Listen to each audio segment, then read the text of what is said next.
is where MAGA comes to talk, and oh boy, this is just a week of incredible news going on, because we have we have several elections, but the main one, of course, everyone's watching is Zohran Mamdani in New York City. So we're going to be talking a lot about that. The president just did this incredible interview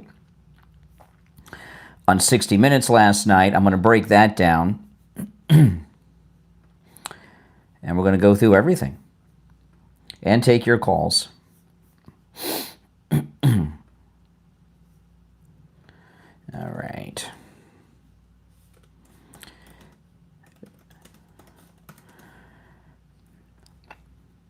It's hard to believe that we're just talking about local elections for the most part at a municipal election, but they're important ones.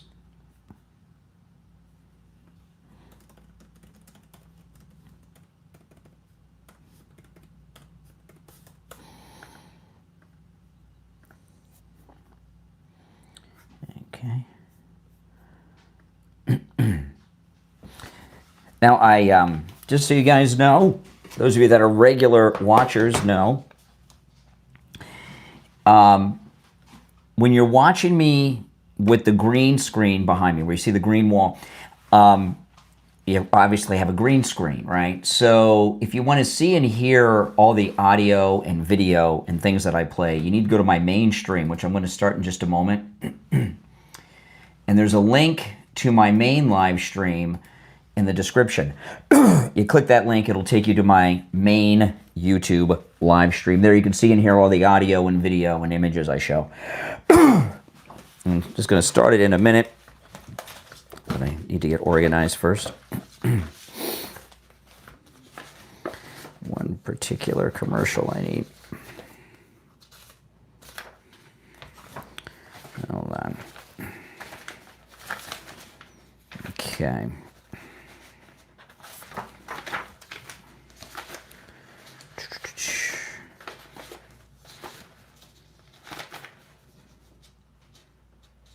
There we go. Just let me check one thing and I'll be right there, guys.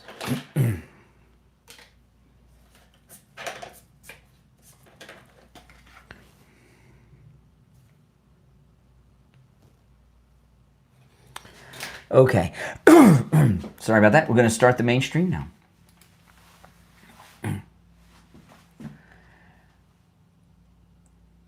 Welcome, everyone. My name is Brian Craig. This is where MAGA comes to talk. And man, oh man, do we have a lot to talk about today, but there's a lot to talk about every day with Trump back, isn't there? Oh, man. Of course, we're going to talk a lot about what's going on in President Trump's interview with 60 Minutes and the New York City election and a whole bunch of other things, okay, are going on in the program, and your calls are welcome. If you're new, make sure that you subscribe on whatever platform you're listening on. And the calls that I take are live. They are screenless and unvetted. When you call in, I just put you on hold, and nobody answers the phone. You just get put on hold, and then when you hear me come in and say, what's your name, where are you calling from, that means you're on the air, right? I'll say, you're on the air. What's your name, where are you calling from? That's the first time I know who's on the line when you answer that question. So we're just going to jump right into it. I got a lot to cover. You know, the government shutdown continues, and you know the Democrats. It's amazing to me how the Democrats think that the American people are completely stupid. They know that they are responsible for the shutdown. We've been voting. The Republicans have been voting over and over. I've lost track. How many times have the Republicans voted to get this passed? We vote 100% every time. We need 5 Democrats to get us to the 60, and none of them will cross over, and they're blaming us for the shutdown. Are you kidding? Presley, who a few years ago just decided to stop with the wigs and everything, and she goes bald all the time. She kind of reminds me of Ilea from Star Trek The Motion Picture. Do you guys remember Ilea from Star Trek The Motion Picture? Okay, whatever. But here she is talking about, on MSNBC over the weekend, talking about the food stamps.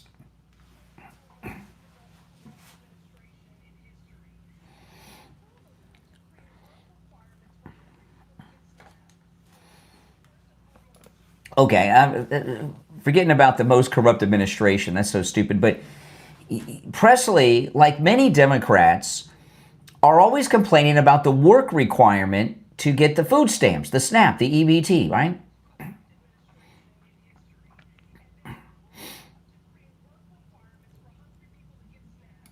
Okay.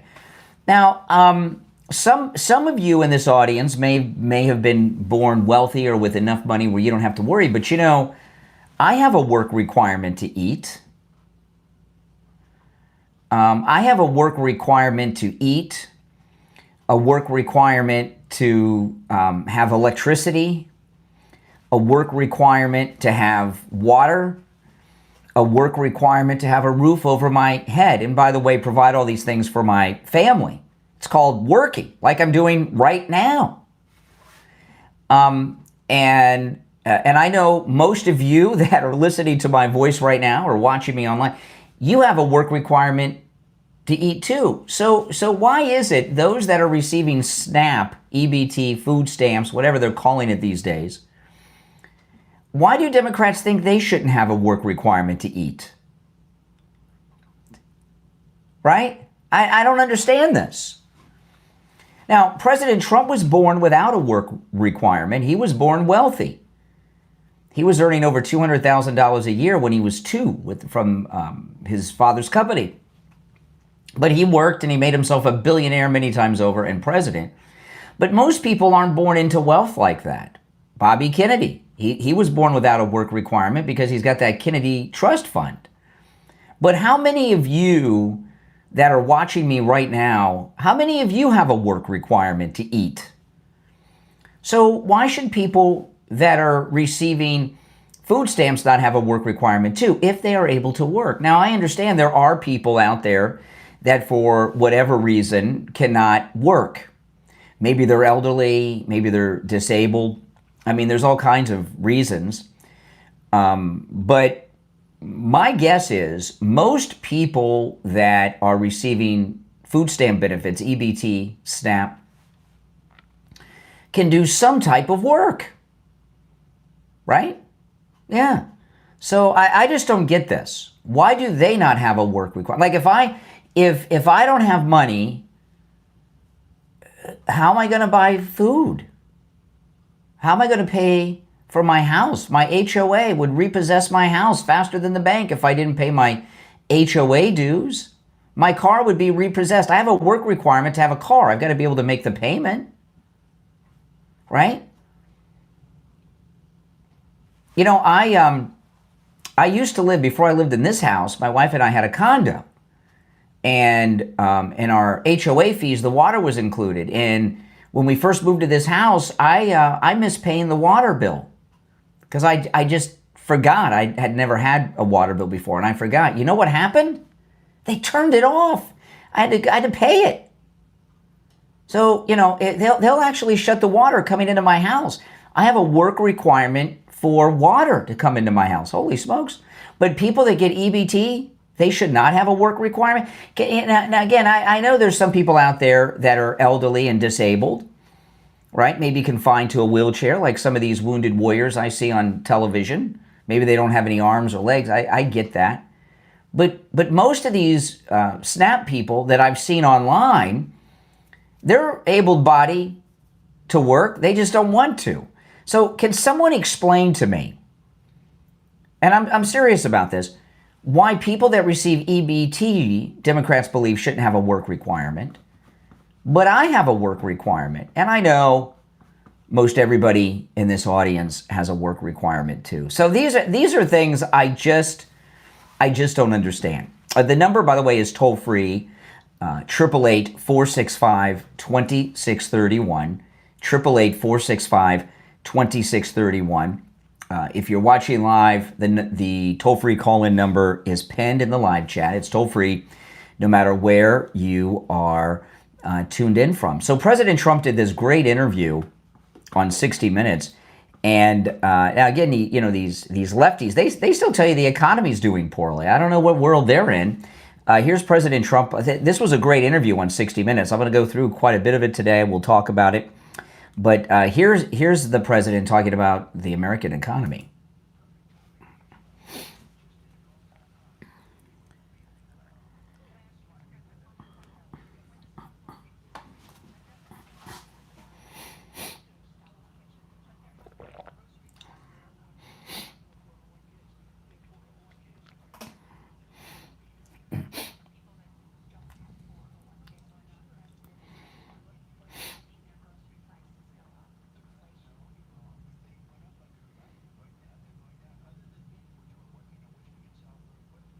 Okay. So, yeah, this thing that Norah O'Donnell, by the way, I haven't seen Norah O'Donnell in years. I haven't watched, the only time I watch 60 Minutes is when Trump is on it. Okay. So I don't watch 60 Minutes. I watched, this may be the first time I watched 60 Minutes since that Leslie Stahl interview at the end of the first term. But, when she says that the stock market doing well doesn't affect everyone, of course it does. It affects everyone. I don't have a 401k and I don't have money in the stock market. The stock market and stock market and 401k is not for me. Okay, I got other things going on that are none of your business. But but I don't have either of those. But I understand this, that people that are invested in the stock market, when they're making money, what do people do when they have money? You know what they do? They spend it. That's right. They spend it. And even if you are a cashier at a store at a mall, if there's a mall near you that's not a rundown, closed down mall, the stock market, the economy doing well benefits you because more people are coming into that store to buy things, and that means you get more hours. So the stock market doing well benefits everyone in the United States. And I would think Norah O'Donnell knows that. I think she just hates Trump, and there's nothing that Trump can say or do that she's going to agree with. But yeah, you don't have to, you don't have to have money in the stock market to benefit from the stock market doing well. So the interview was very good. I'm going to go through it as the show goes on today. And President Trump actually endorsed Zohran Mamdani's opponent, Cuomo. I trick you there? Do you think I said he introduced Zohran? No. He endorsed Zohran Mamdani's opponent, Cuomo. And, this is a crazy thing because Cuomo is a bad, bad guy, okay? What he was doing during the shutdown, lockdown periods is really unforgivable. However, what Zohran represents is so bad that it just can't be allowed. And I was talking about this on my podcast yesterday afternoon, which I live stream right here. And, I'm just looking at the clock to see when we're going to be on the radio. We got about 25 minutes until the radio show starts. So somebody in the chat room said, stock markets affect only a few, 90% 401k, blah, blah, blah, blah. Trickle-down economics. Who said that? Lucky Brooklyn 13? I think you should change your name from Lucky Brooklyn 13 to Stupid Brooklyn 13. Trickle-down economics that Ronald Reagan talked about. Trickle-down economics is capitalism, right? When the stock market is doing well and people have more money that are invested in it, have more money in their pocket and bank accounts, they spend money and buy things, and it trickles all the way down to even the bums on the street begging for money, okay? I'm not going to go through basic economic theory, but I think that sums it up enough. But anyway, as bad as Cuomo was as governor and the god-awful, unforgivable things that he did, having that monster as mayor of New York is better than having Zohran as mayor of New York. Okay, it's going to be a disaster. It's going to be a disaster pretty quick in the city. By the way, if you disagree with anything I'm saying, that's what the phone number's for. And if you're on hold, hang in there. It's going to be a disaster immediately for the people of New York City. There's no doubt about it. Crime, the economy, it's all going to collapse. But the big elephant in the room is the Islamification of New York City through Zohran Mamdani, who for the last 10 days or so has had an everyday bad news story, right? There has not been one positive news story about Zohran in the past 10 days or so, maybe even 2 weeks. The momentum is going against him. And while there's no way to predict how this race is going to come out, he's not a slam dunk victor. I know they keep telling you that, and no one wants to make a prediction, and I'm not even going to make a prediction. I think it's too close to call. I think these guys, right now, this is a horse race. And we may find out when the votes come in tomorrow that it's a landslide victory for Cuomo. If it wasn't for Curtis Sliwa, we'd have it locked up. But you know what? Even leading Democrats believe that Zohran has a good chance of either failing if he becomes mayor or losing, because none of the prominent Democrats have endorsed him. Hakeem Jeffries, Chuck Schumer, Barack Obama, none of them have endorsed him. Okay, in fact, the phone call that they've been talking about, where he got a call from Obama, that was not an endorsement. It was just a phone call, right? You guys call me. Is that an endorsement for me, in my opinion? I don't think so. Hakeem Jeffries said that Zohran's not the future of the Democrat Party, and he hasn't endorsed him either.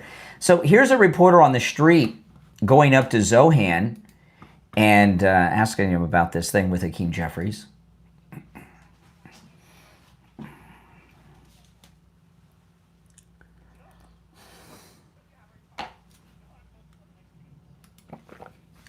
Boy, he just smiles like an idiot no matter what you say to him, right? And I guess that's when mommy gives him his participation trophies. Every time he was growing up, he'd smile, he'd get a participation trophy.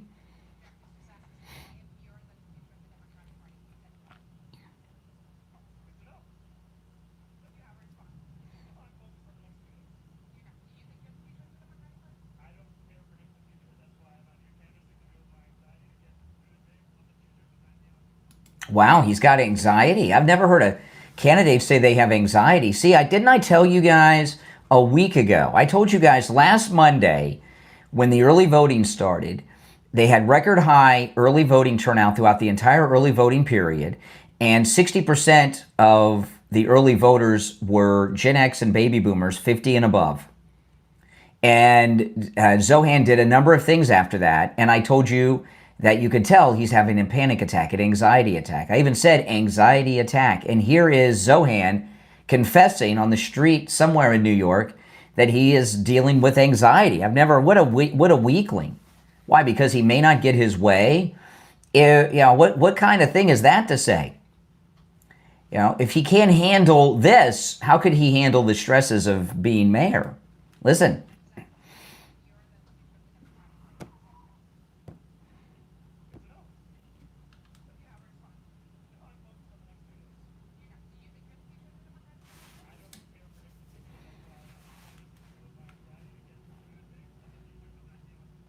Wow, the anxiety. See, didn't I tell you he's afraid he's going to lose? The Mamdani exit polling and the internal polls that they have in New York are showing that he is in trouble. This is awesome. I mean, everyone needs to pray that he loses. The least of the damage he'll do is the downfall of New York City's economy and crime wave. As bad as that is, that's not the real problem with him becoming mayor. All right. The number's toll free, 1-888-465-2631. You're on the air. What's your name? Where are you calling from? Doc from Texas. Oh, hey, Texas. Good morning. How are you? I'm doing all right. I'm doing a lot better knowing that Zohran admits that he's afraid he's going to lose, that he's not confident anymore. Okay, that's fine. Okay, that's what I'm calling you about. You said Trump endorsed Cuomo? Mm-hmm. Okay, so he endorsed a sexual abuser. No. Yes, he did. No. Yes, he did. Who's the sexual abuser?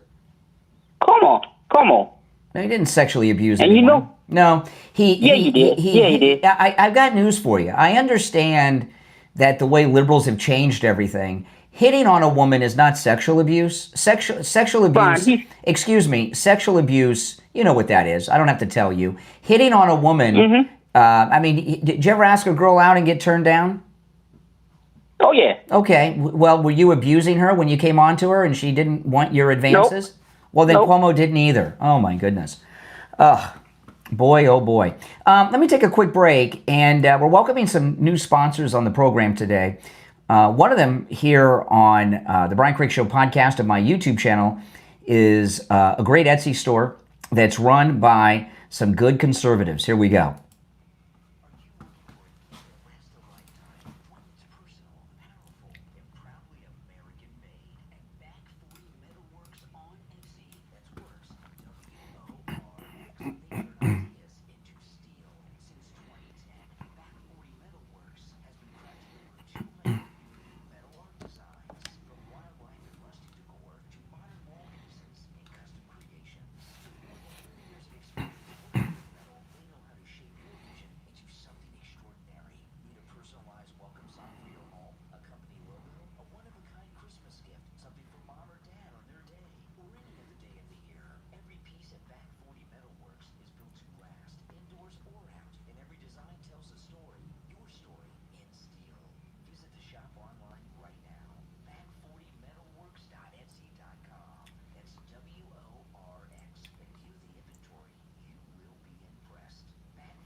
All right, we're back. I'm Brian Craig. Thanks for tuning in, everyone. Make sure you subscribe.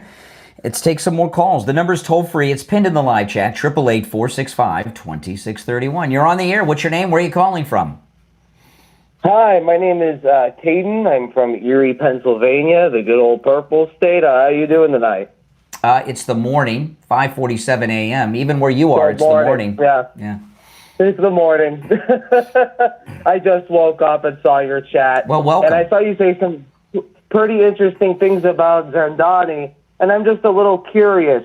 Would you consider Trump more communist or Mamdani? Trump is the textbook definition of capitalism. I would disagree. Well, then you're uninformed about the definition of what a capitalist is. You know, as an example, the television show, right? The Apprentice and the Celebrity Apprentice was formed around him because he's Mr. Monopoly.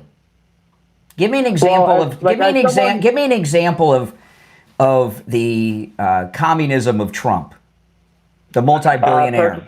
Using government funds to purchase 10% equity in the Intel. That's not communism. That is direct communism. No, it's not. It is not direct communism. Seizing means that's not. No, excuse me. No, it's not seizing. What he's. Yes, it is. Seizing is actually going in and taking over with, like, the military or something. He didn't do that. Buying an interest is not seizing. 10% is enough to get board shares. It's not seizing. Means that government has. I don't know if it's. I don't know if it's enough for a board seat, but so what if it is? That's not seizing control. That's government actively having the say of the interests of a private. The government always has a say. When you're in Erie, Pennsylvania, right? If I wanted to, if I went to a local shopping center and set up. Wanted to open up a store, like a retail store, selling, I don't know, some liberal. What's some liberal thing that people sell? I don't know, the morning after pill, okay, or something. What would I need before I did that? Either insurance or some other form of. I would need a business license. Oh, to sell. To open up the store, I'd have to get a business license, wouldn't I, from the government? So, and we could go around this all day. So the government is involved in every single business out there and has a say. If I went to, you're in Erie, Pennsylvania. If I have that same business, right, that same liberal business selling morning after pills, and I decide that I want to sell them out of a house in a residential neighborhood, what would happen? What would happen? That, of course, because of regulation. Oh, there's government zoning. Government zoning has zoned. The government says, we have zoning laws, and you can only do certain things. So the government's involved in every single business. I'm sorry that that's a local government issue. That isn't a federal government issue. Oh yeah, no. There's federal interference as well, and always has been in business. In zoning? Sure. I give you I give you an example. Floodplain. I give you an example. If I want to set up, if I decide that I want to set up a radio station, right? And I put up a transmitter and tower. What do I need to do that? To do that, you need approval from the state. No, not the state. I need approval from the FCC. There you go. I need approval from the federal government. Okay, so the government. I'm sorry that your college professor or high school teacher gave you some textbook definition out of a book. I'm a libertarian, dude, so I don't know. I am very pro-capitalism, but I also believe in I don't know how you can be pro-capitalism if you don't even understand what it is. Hey, listen, appreciate the call. Oh my goodness, you're on the air. What's your name? Where are you calling from? Hey, good morning, Brian. It's Greg. Oh, hey, Greg. Hey. Listen, I'm glad you're rearing your sexist mentality once again. Let me ask you a question. Why did former Governor Cuomo, why did he resign? What did I say that was sexist? That have you ever asked a female out or a female out, and have they said no? No. Do you ask females out that when you're their boss, when you're the governor, in a workplace setting? In a workplace setting, it's unacceptable. Almost every relationship almost every relationship I've been in is with people that I worked with in different types of positions. Were you their bosses? I might have been in a higher position, sure. So that's where you preyed upon females, all in the workplace. You didn't date people outside, like go to clubs or bars go to and pick up strangers off the street? No. Straight, pick them off the street. Oh, so that's what you did. All you did was prey upon people in the workplace. No, Was your wife? Did you work with your wife? My wife was a listener of mine, and she came to a personal appearance to meet me. So I met her through my work. No, I have always... But wait. Let's get back to the point. No, you wait. I'm going to respond. Why did Governor Cuomo... Excuse me, you're on hold. I'm going to respond to what you said, okay? Calm down. Most people... Answer a question. I'll answer what I want to answer, how I want to answer it, okay? When I call you, you can dictate the way the conversation goes. But you made some charges. I work a lot. Most people do. And most people over the years have met people they've dated through work. All of a sudden, a few years ago, liberals decided all of a sudden that's sexual harassment. I call that nonsense. All right, now back to Cuomo. Cuomo over Mamdani. Yes. Go ahead. Why did Cuomo resign? I don't know. He had some advances during the lockdowns to a subordinate. Oh, wait. So he made some advances during the lockdown to a subordinate. During the lockdown period. Sure. How many subordinates? I don't remember. It's not important. It doesn't matter. It doesn't matter. I love it. See, you'll defend a sexual harasser if you'll steep to any level. Your definition of sexual harassment is different than mine. It's a lot higher standard than yours. That's evident. I hope these female listeners are listening to you just shaking their head. Your standard is heterosexualism is harassment from a man. If a man is heterosexual... That's harassment. Sure. But let me get back to Cuomo and Mamdani. I'm very well aware. Cuomo is a monster, right? I mean, how many people are dead because of him? A lot. Okay? Absolutely. He's a murderer. And all of us know that, including... Is he a murderer?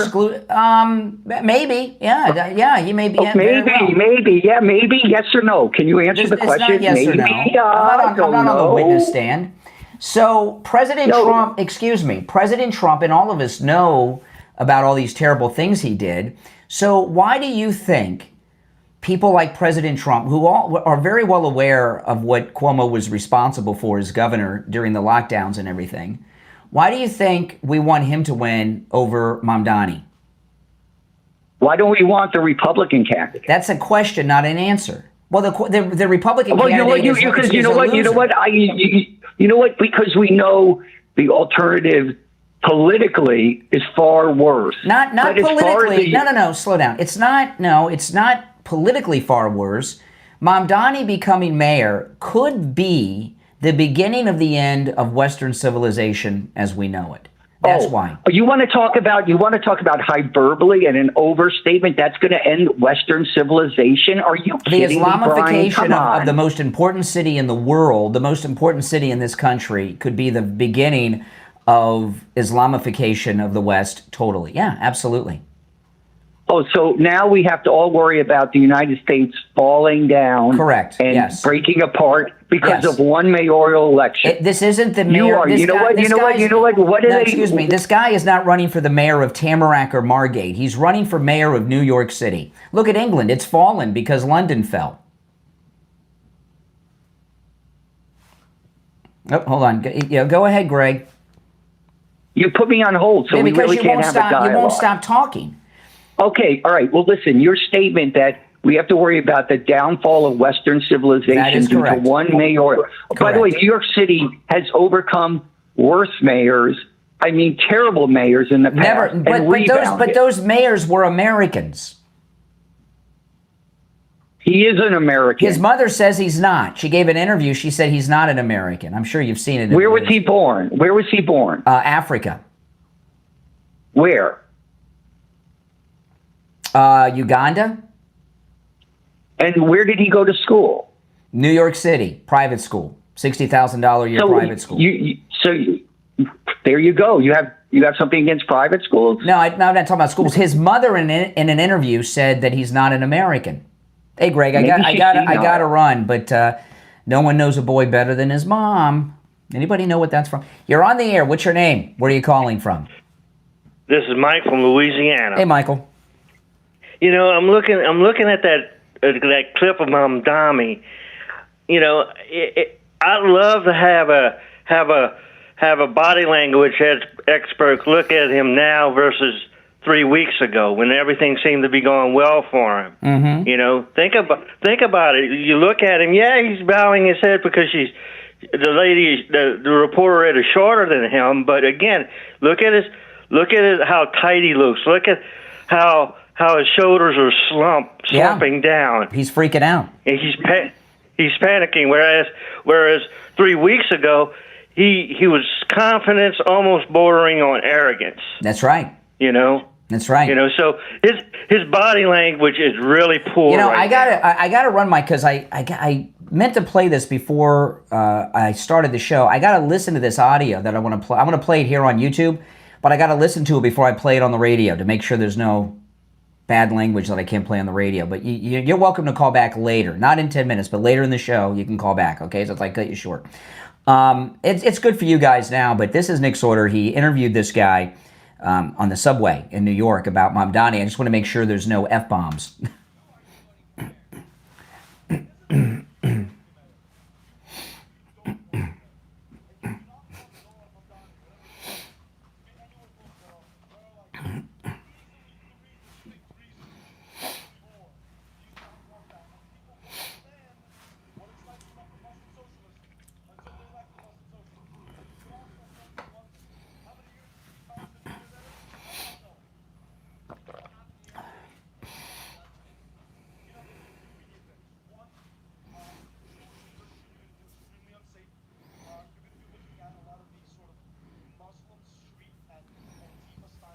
Yep.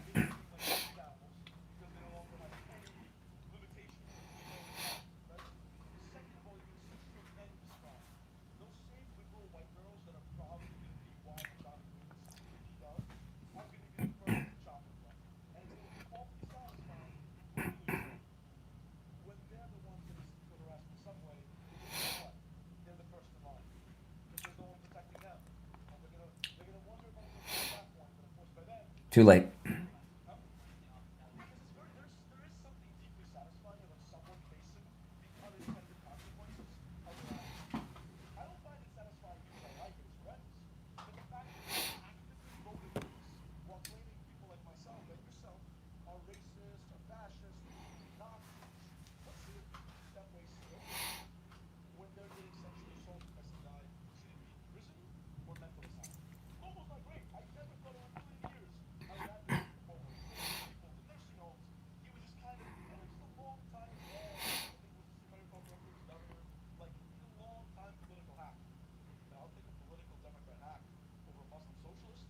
Oh boy, yeah. Nick Sorter, he does some good reporting up there in New York, and he's taken a lot of risks doing it. Okay, I just wanted to make sure there was no salty language because I want to play that on the radio. We're going to be live on the radio in a couple of minutes, and I'm going to remind you guys that this early show, pre-show, as well as my afternoon and weekend shows are brought to you by Mike Lindell at MyPillow.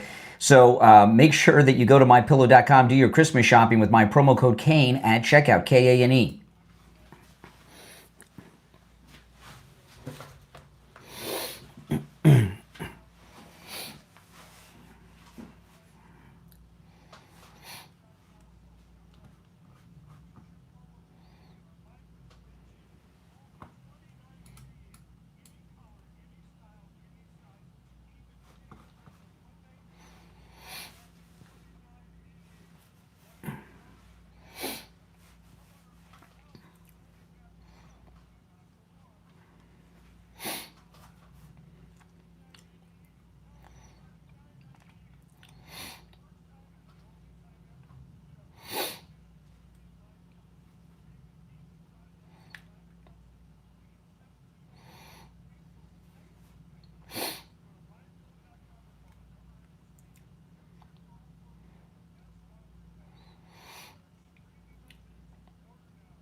All right, we're back. Now, those of you watching with the green wall behind me, if you want to see and hear all the audio and video and images I show, you have to go to my main stream on YouTube. The link is in the description of that video, right, if you're watching with the green behind me. The rest of you, welcome. We're going to be on the radio. The radio show will start. Let me double check the time. In about 90 seconds. And of course, we're going to be talking a lot about the 60 Minutes interview with the president and what's going on in New York City. And if you've not gone to MyPillow yet and started doing your Christmas shopping, do it now. Promo code Kane at checkout, K-A-N-E. Today's the day. I'm going to find out later this morning if Mike Lindell and MyPillow are going to continue their sponsorship of the pre-show, afternoon and weekend shows of the program. And that's all dependent on you guys using the promo code Kane at checkout, K-A-N-E. So go there right now and start doing your Christmas shopping, guys. If you do it now, there'll still be time before my meeting. Okay, we've got 1 minute and we'll be live.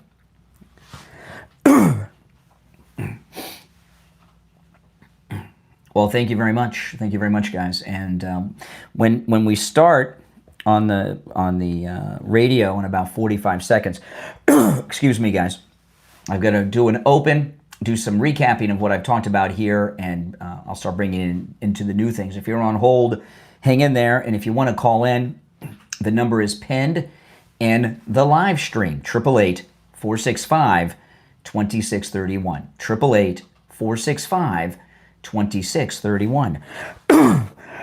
Sorry, guys. Had a busy weekend. Here we go.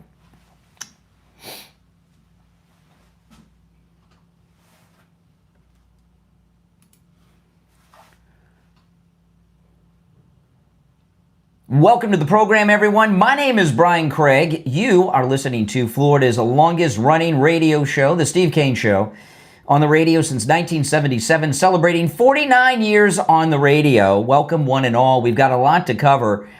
I'm going to go through, as the show goes on, this incredible interview that the president did on 60 Minutes last night. First time I've watched 60 Minutes, I don't know. When was the last time Trump was on? I only watch 60 Minutes when Trump is on. And they're only relevant when Trump is on, aren't they? I remember as a kid growing up, whatever happened on 60 Minutes every Sunday night, that's what everybody in the country was talking about on Monday morning. Well, those days have been gone for decades now, it seems.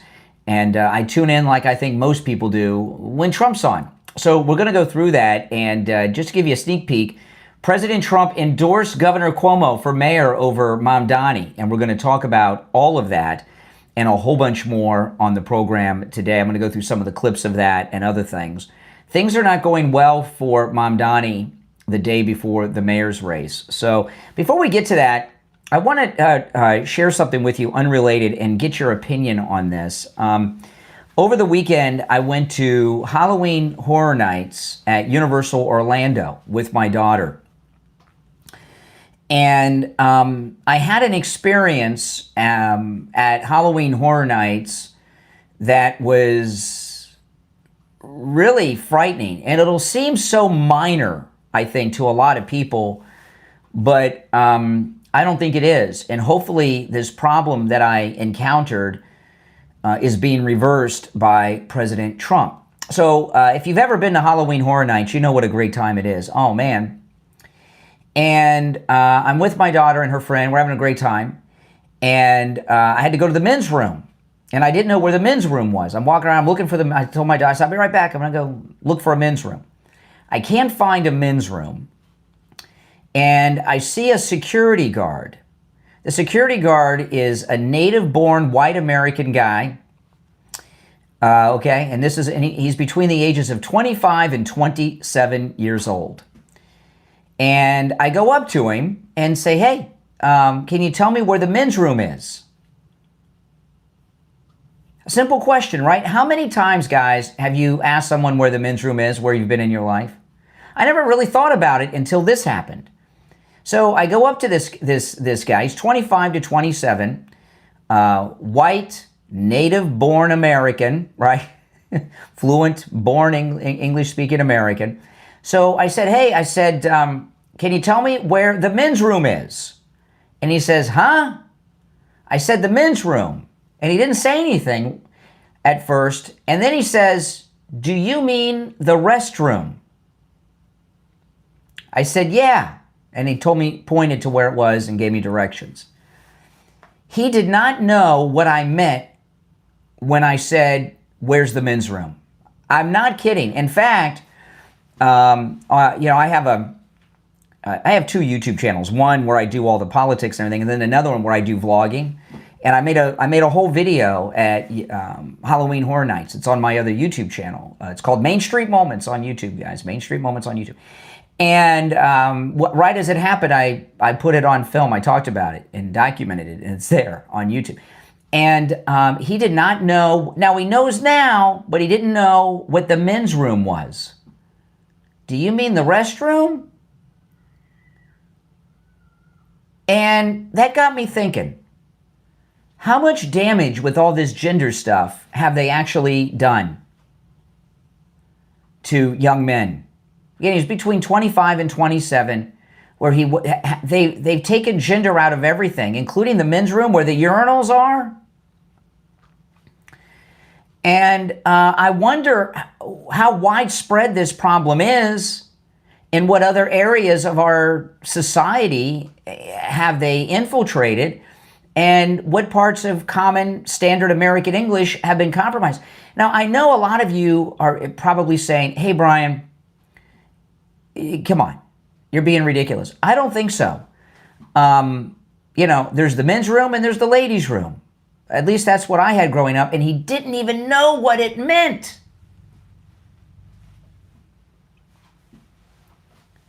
That's a problem.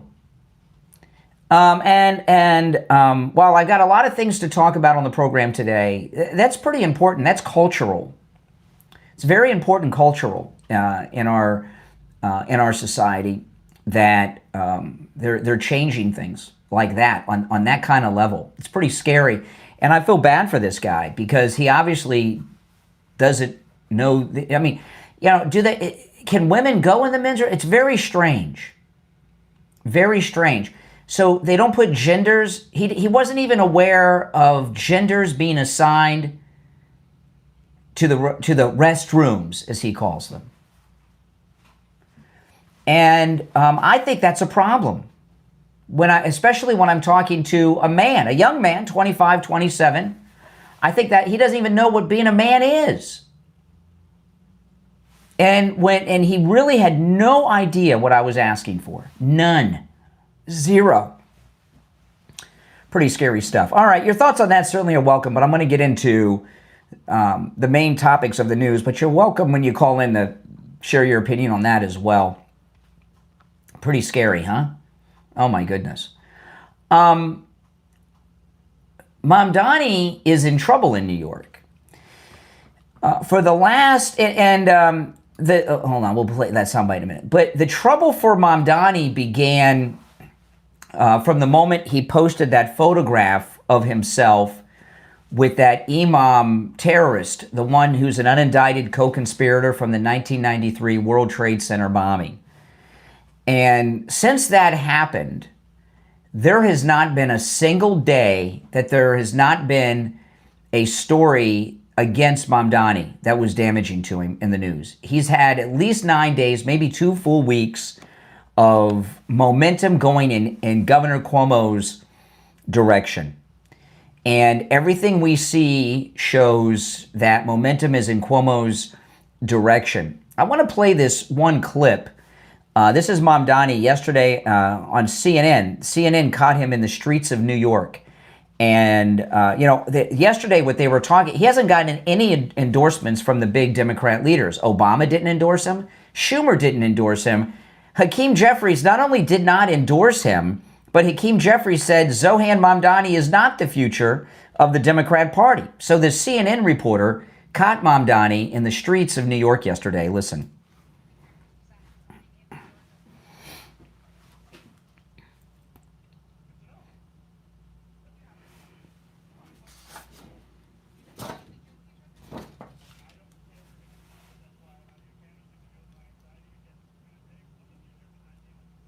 Did you hear that? His anxiety. So Mamdani is acknowledging 1 week ago today, almost at this very exact moment. It was after the early votes came out, and then that story that he had lied about and made up this story about the ant and the hijab. And remember, and I said he is in a panic. And you can see by looking at him that he's suffering from an anxiety attack. And here we are. He's admitting that he is dealing with anxiety. Well, if he's dealing with anxiety because he's afraid he may not win because his polling is telling him he's in trouble, how's he going to deal with the anxiety if there's another 9/11, right? Is he going to be able to handle it like Giuliani did? If he's if he's suffering from anxiety and distracting himself from anxiety, I want you to think about what he's doing here. He's out on the streets where he's going to get recognized. There was a movie years ago. Whoopi Goldberg plays the assistant to Sally Field. It was called Soap Dish. Remember Soap Dish? It was a movie about a soap opera. Sally Field was the Susan Lucci character. Whoopi Goldberg was her assistant. And the Sally Field character was depressed. So you know what she did? She went to the mall to go shopping because there she would get recognized and that would make her feel good. Mamdani is dealing with anxiety because the polls are telling him he's going to lose. So what has he done? He's done something that a very narcissistic, pathetic individual would do who's well known. He's going out in the streets so people can come up and suck up to him and recognize him. That's pretty scary. He doesn't have what it takes to run anything. He can't handle not getting his participation trophy. This is a guy, even Saturday Night Live tore him down, which I'll get to in a little bit. Now, we're welcoming a new sponsor to the program, and I'm talking about our real estate guy, George Colony. We want to welcome him to the program, and we were introduced by George Colony by Tom Laporta from Laporta Roofing. So he comes highly recommended. And, George Colony, he has over 6 decades of experience in real estate and business. He specializes in every type of real estate there is, residential and commercial, from industrial and office spaces, retail, tenant representation, even in your single-family home purchases. Okay, he has been involved in the buying and selling of real estate, a total of $5 billion in transactions. So he's a top guy in the industry. He's also founder of an 8-figure business. And this is very important because for most everyone, the most important financial decision that most people will make is the purchase of their home. And who are you putting your financial future, which really is multi-generational in many instances with your home, who are you putting that big financial decision in the hands of? Your real estate agent, right? Well, throughout life, who has your real estate agent been? A wife who does it part-time after she drops the kids off from school? Someone who's a bartender at night at Chili's? I don't know. But I know this, George Colony, he's been involved in over $5 billion in real estate transactions. He's a top guy. And that's why when you hear the recorded commercial with George Colony on the radio, he says, people ask me, when's the right time to buy real estate and when's the right time to sell real estate? And the answer to that question is it's always the right time to buy or sell real estate if you have the right advice. And that's what you're going to get from George Colony. So give him a call for anything involving any type of real estate. This number rings directly to George Colony's cell phone, 954-801-7320. 954-801-7320. That's 954-801-7320. And make sure you tell George Colony that I sent you. We'll be right back. All right, we're clear. If you're on hold, hang in there, guys. Our number is pinned in the live chat. But Mamdani is, you guys agree that Mamdani is in a panic? Absolutely he is. He's in a big panic. Okay, when we get back, I'll get into Trump on the race, because he is definitely commenting on it. Doesn't the president look great, by the way? He looks spectacular.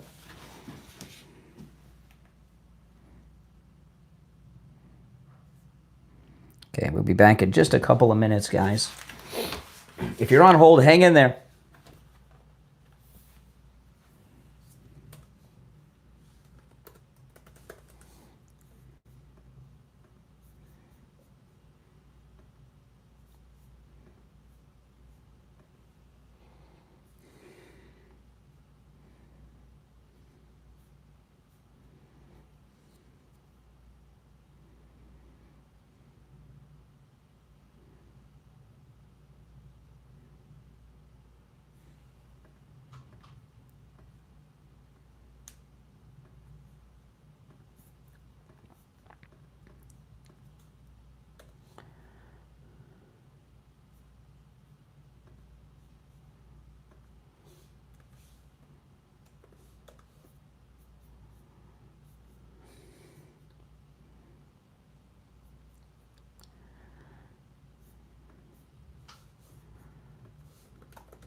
Okay, stand by, guys.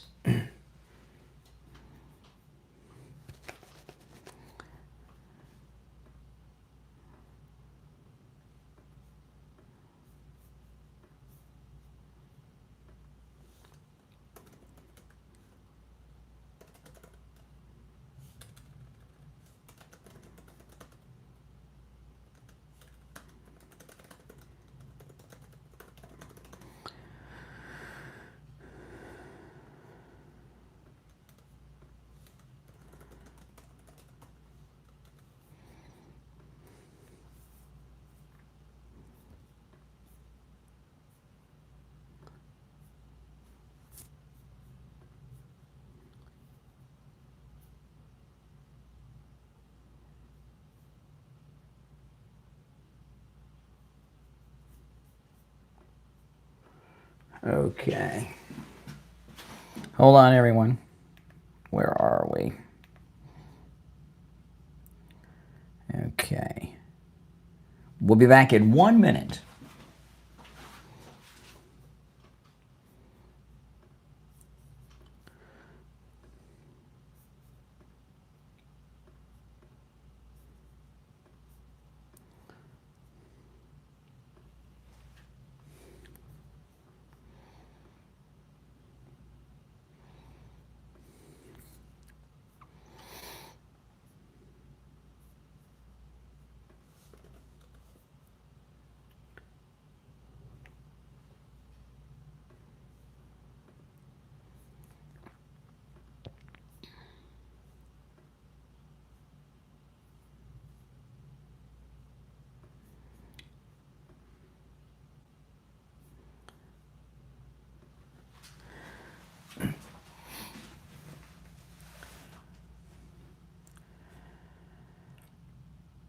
All right, welcome back, everyone. I'm Brian Craig. You're listening to The Steve Kane Show, Florida's longest-running radio show. Callers on hold, you stand by. Our number is toll-free, 1-888-465-2631. 888-465-2631. So our favorite president, our greatest president, the awesome President Donald John Trump, he went on 60 Minutes for the first time in a long time last night. He looks great, by the way, I must say. Did he not look great? Did you guys catch it? And not only did he look great, he made a lot of great points. And here's President Trump. He's talking about the New York race with this idiot, Norah O'Donnell, who's aged like 50 years since the last time I saw her.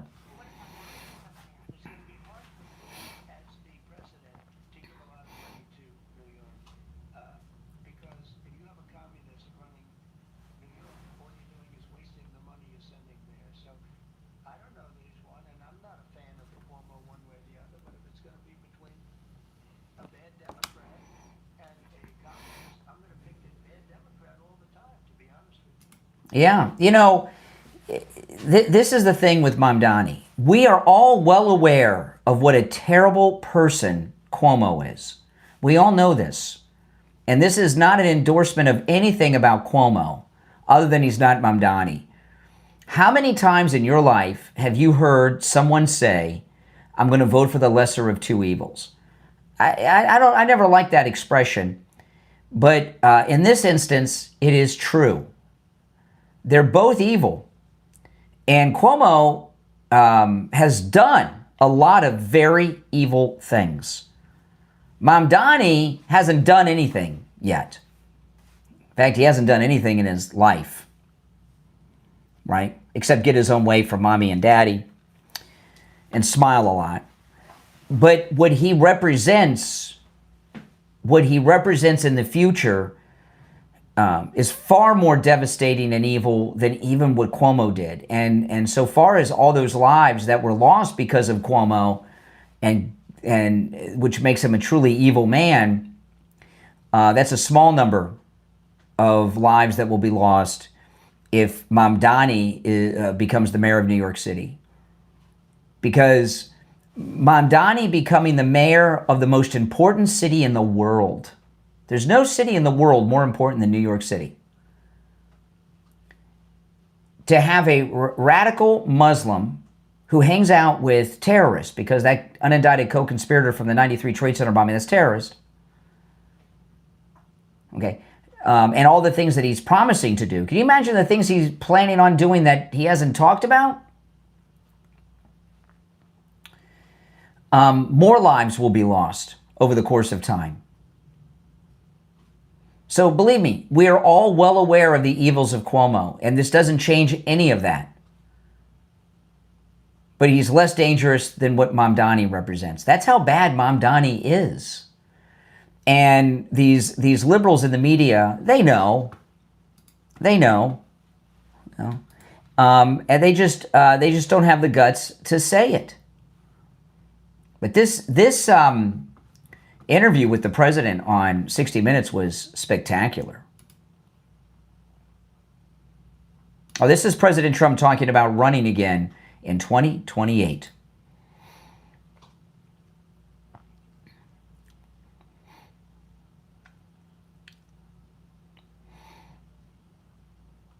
That's right, we do.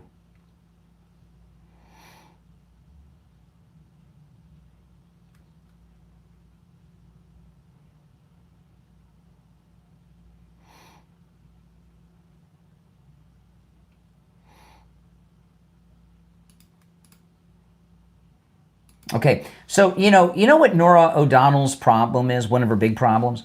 When she first came to the national news, her whole thing she's young. She's some young girl doing the news. How impressive. Now she's an old lady, and all she had was that she was young before. Now she's got nothing. I mean, she's terrible. You know, President Trump, he gave great answers, but her questions and everything else and her whole style is weak, isn't it? But you see, he did not rule out 2028.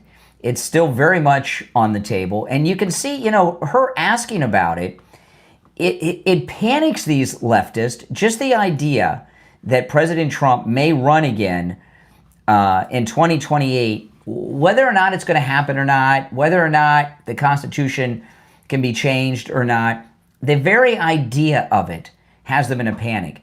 That is at least the third time in the last week that I've seen someone from the mainstream media ask Trump. They're trying to get him on the record ruling out 2028, and they haven't been able to do it. They keep asking about it. They're worried about it. So for all of you people out there who say, it can't happen, obviously the mainstream liberal media think that, in fact, it can happen. That's why they keep asking him about it. Now, I want to talk about Tom Laporta at Laporta Roofing.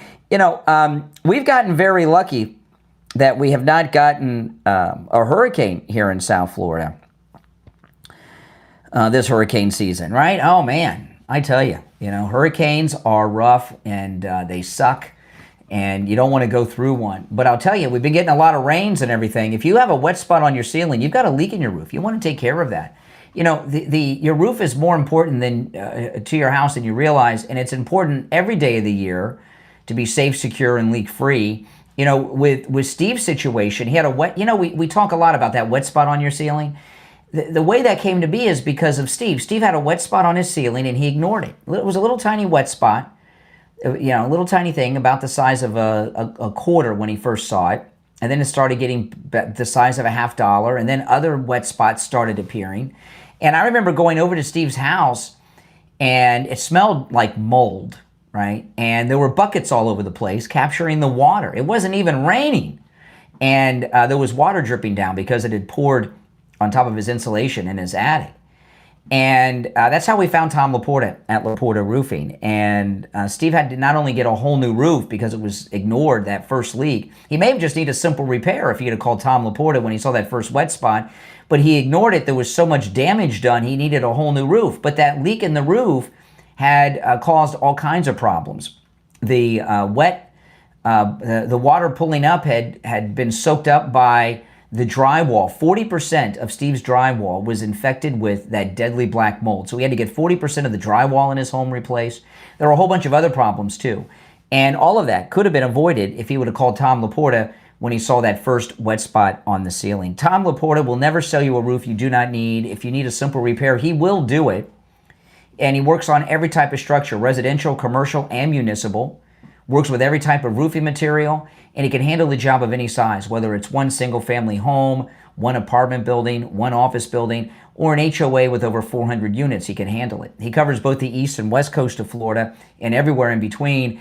And on top of being a roofer, he's also a general contractor, which under Florida law allows Tom Laporta to deal directly with your insurance company on the cost of the replacement or the repair of your roof. Give him a call. This number rings directly to Tom Laporta's cell phone. You know, I got a call last week from Al Knight. You guys know Al Knight. He's our weekend guy, and I've known Al Knight for years and years and years. And he had a problem, and he at his house. He called me. He says, "You think you can get Tom Laporta?" I said, "Call Tom Laporta on his cell phone, right? If he doesn't answer, he'll call you right back." And he's like, whatever. He called. I gave him the cell phone number. He called Tom Laporta, and he called me back after. Well, he texted me, and he said Tom answered on the first ring. It was It was dinner time. Yeah, that's right. He was very impressed by that. That's true. So give Tom Laporta a call or text him. This number rings directly to his cell phone, 954-604-4602. 954-604-4602. And online, LaportaRoofing.com. We'll be right back. If you're on hold, stand by, guys.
All right, yeah, and you know, Back 40 Metalwork, the link to their Etsy shop is in the description of the video, guys. So support them. They're good conservative people.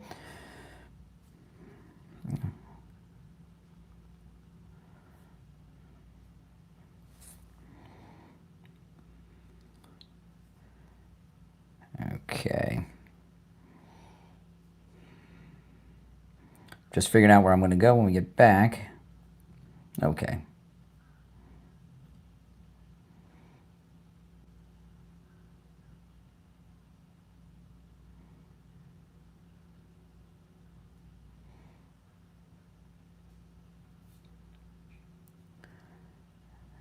We'll be back at about 90 seconds, guys.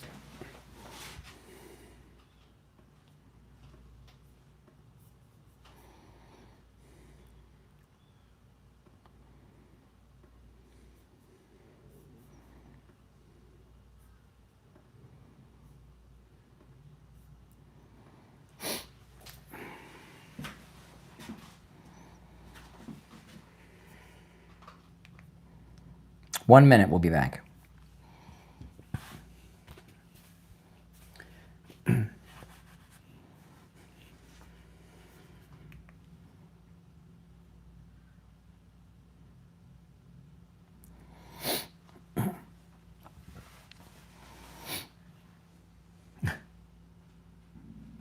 Welcome, everyone. If you're new, make sure you subscribe.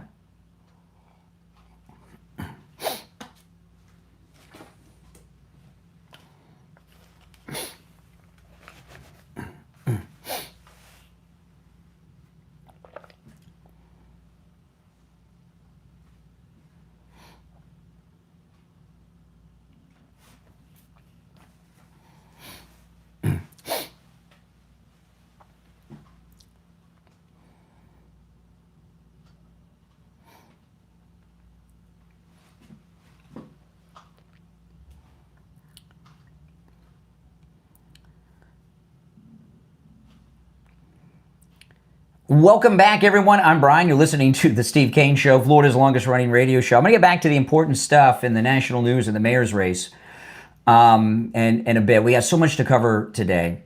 And just a mental note, if I have time, we may have some, I think we may have too many police in our local city. I'll tell you what I mean by that in a little bit. And I did watch, when I was in Orlando over the weekend, my daughter is a big fan of the Dodgers. So I did watch Game 7 of the World Series, and I got to tell you, it was unbelievably riveting. It was Saturday night. We were at Halloween Horror Nights, right? It's when we were there with the young guy that doesn't know what a men's room is. How does he know where to pee if he doesn't know what? What's he doing? My daughter, we were watching the game between things on the cell phone, but it went so late. By the time we got back to the hotel, it was still going on, and it was an incredible game. I mean, I used to watch baseball when I was younger, but I got out of sports long ago for whatever reason. I don't know. I guess when I started liking girls. I don't know. When I got into girls. If every baseball game had that much suspense, oh my goodness, I'd be watching it all the time. But I think I might follow baseball next year because that Game 7 of the World Series was amazing. And we were staying at this hotel at Universal. What was it called? Something Bay. I forgot the name of it. Something Bay. I remember it's a 50s, 60s theme hotel. And we took Cabana Bay, it's called, and we took a shuttle from the hotel to Universal Studios and back. And we're watching on the bus, and my daughter's got, with her friend, and her friend, they have it on their iPhone. And the bus was everybody on the bus was just huddled around watching the game on my daughter and friend's cell phone. We would come back. It was pretty exciting. Then we got back to the hotel room and stayed up and watched the game. And it was nice. And we couldn't let Canada win that, right? No, we couldn't let Canada win. As the way they've been treating us lately, are you kidding? But I'm going to throw something out, and I don't know if I should or not, but I'm going to. And it does relate to Mamdani and everything that's going on. So the MVP of the game was this Japanese player, and I got no problem with the Japanese. There's a lot of things Japanese I like. I just got a new Atari 2600 Pac-Man limited edition. My wife and I just got shipped over the weekend. I'm hoping it arrives today, and of course, Pac-Man. I've got a Ms. Pac-Man machine in my house, like an arcade Ms. Pac-Man machine, and that comes from the Japanese. So I got no beef with the Japanese. However, I want to throw something out to you, okay? This Japanese player with the Dodgers, and they have multiple Japanese players on the team, right? Yamamoto. And that's a name I'm pretty familiar with, Yamamoto, aren't you? President Trump had a great trip to Japan, and their new lady prime minister loves Trump, and she's Japanese MAGA, no doubt about it. Like Melee in Argentina is Argentinian MAGA. But anyway, Yamamoto, the MVP from the World Series. Admiral Yamamoto was the Japanese admiral behind the attack on Pearl Harbor. Okay? And my My question is, and I know that was a long time ago, right? It's like 85 years ago. It was over 80 years ago. It was a long time ago. I get it. But would you want the MVP of the World Series in 80 years to be a player by the name of Bin Laden? Would you? It's the same thing. The name Bin Laden and the name Yamamoto have the same connection. Those are the names behind the people behind the two largest attacks in the history of the United States. And I hadn't followed the game. I haven't followed the teams. I have not watched a baseball game in decades. But as soon as I heard Yamamoto, I was thinking about Pearl Harbor. And remember what they said. You can see this in all your old John Wayne movies. Remember Pearl Harbor? And, that's just, I'm not holding this player responsible for Pearl Harbor. Although, is he a descendant of Admiral Yamamoto? Does anyone know? Maybe he is, maybe he isn't. But I was just thinking, is that what happens in this country? Are we going to have the MVP be a guy named Bin Laden one day? And that would make me uncomfortable even 80 years out, although I'll be dead in 80 years. I don't know. I just thought I'd throw that out. I probably should not, but it's something to think about. And I'll tell you this. Remember in those old movies, those old war movies that they made during World War II? And to find out if the guy in the dark on the other side of the trees was an American or not, they would say, who won the World Series? Or they'd ask you who. If you went back to those guys and showed them the future, that the MVP for the World Series in the future would be someone named Yamamoto, they would have, who knows what they would have done. They never would have believed it if you survived the encounter out in the battlefield. But that's all I could think about. Yamamoto, Pearl Harbor, Bin Laden, 9/11. I wanted to play that. Nick Sorter, he did so much great work covering Antifa out in Portland, and he's been in New York doing great coverage on what's going on in New York City with this mayor's race. And he interviewed a guy on the subway in New York City over the weekend. And you saw him at the White House with the president a couple weeks ago when he had all those young citizen journalists on Antifa. He was one of them. Here's Nick Sorter. He's talking to a guy on the subway about Mamdani and what it means if he becomes mayor.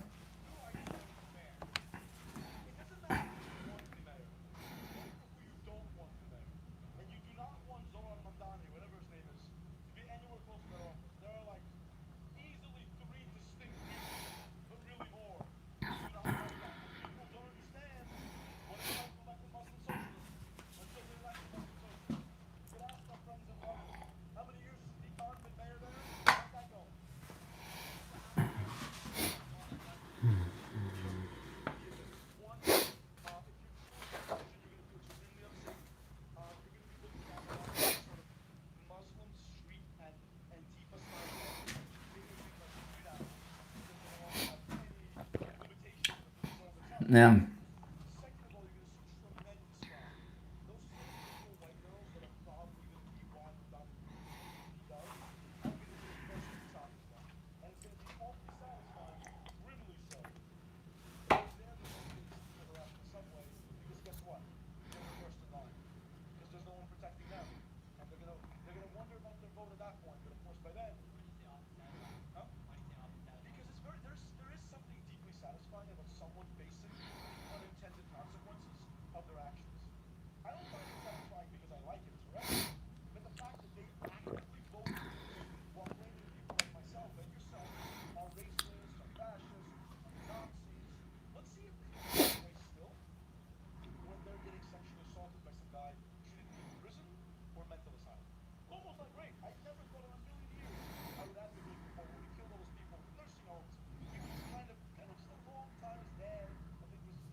Yeah, I mean, that's so true. And if you're on hold, hang in there. We'll go to the calls after the last break of this hour, so we're up against a break. But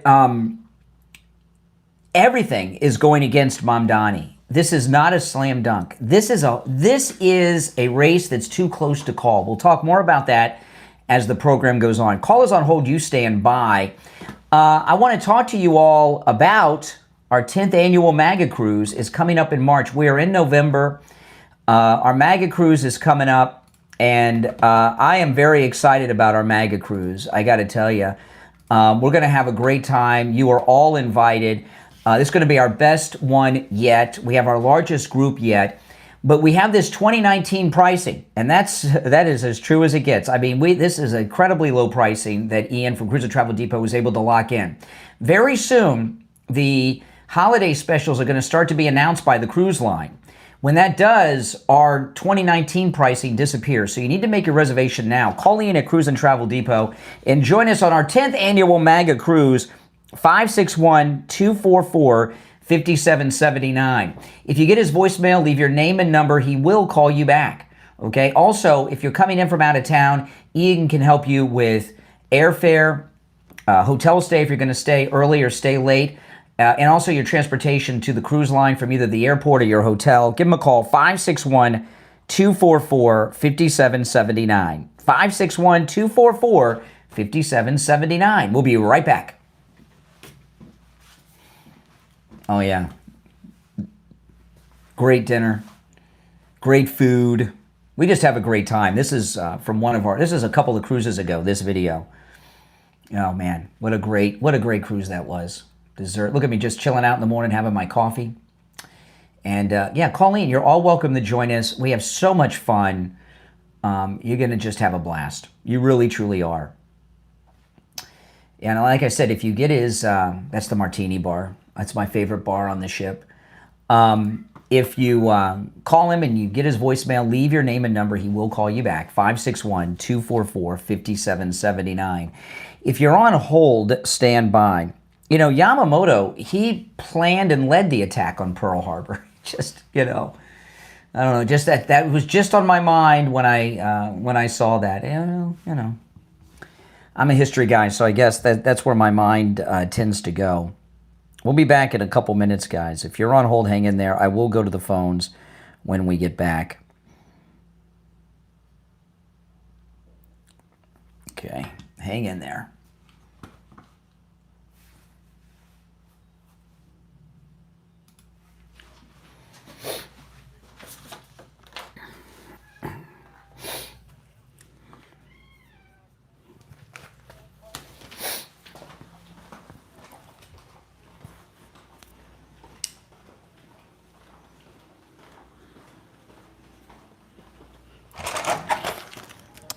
Come on, guys. You coming, Luna? Hey, Luna. Come on. Okay. Taking care of my cats.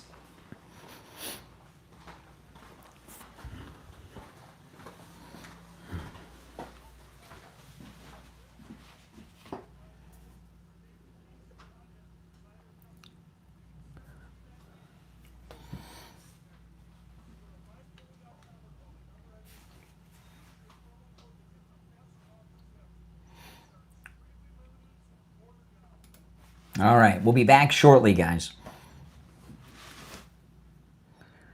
Let's see. Okay.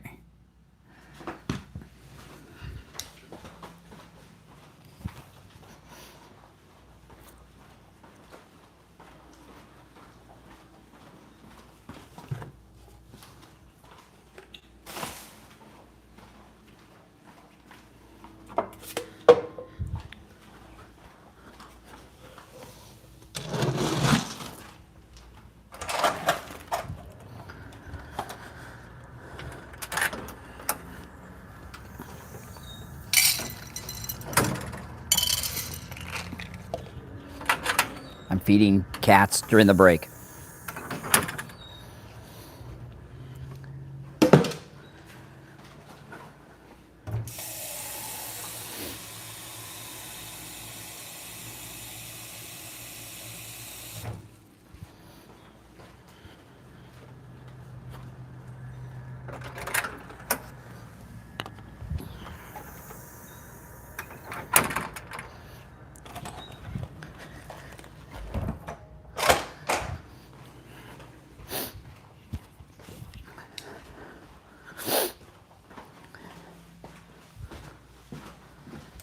Oh, just in time.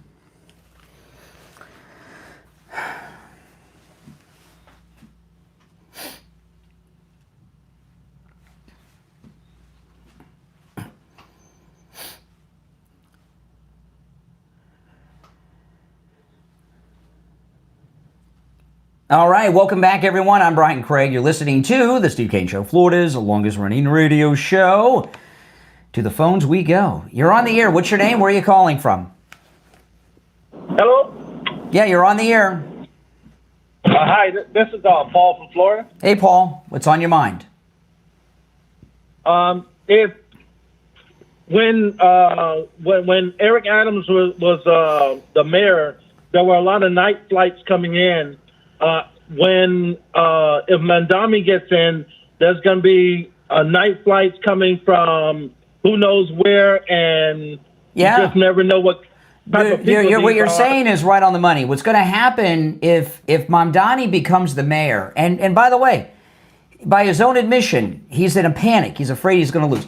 If he becomes mayor, there's going to be a massive immigration and migration of Muslims to New York, no doubt. Yes, from all over the world.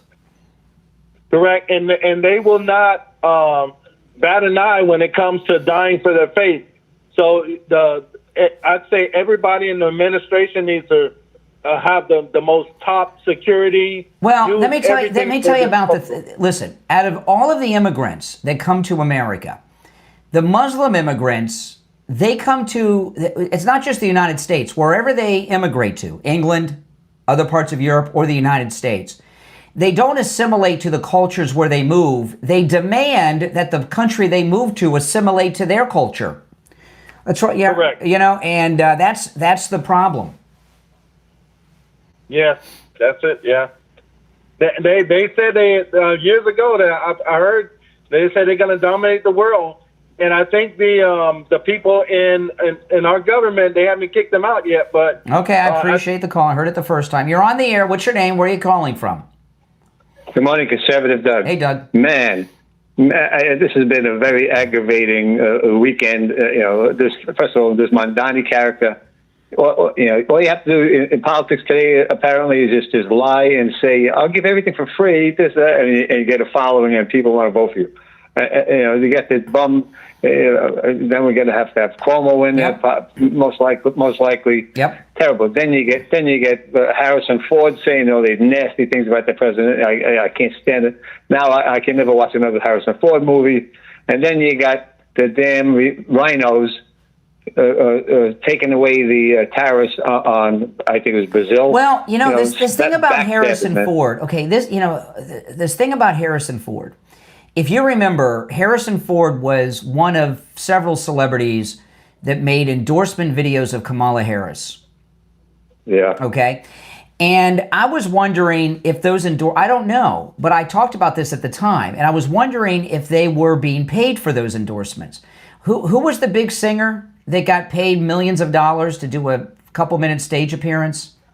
Was it Beyonce? Yeah. Was it Beyonce? Yeah, I think it was Beyonce. Yeah, millions of dollars just to be on stage with Kamala for a couple minutes. And then all these celebrities came out, like Harrison Ford.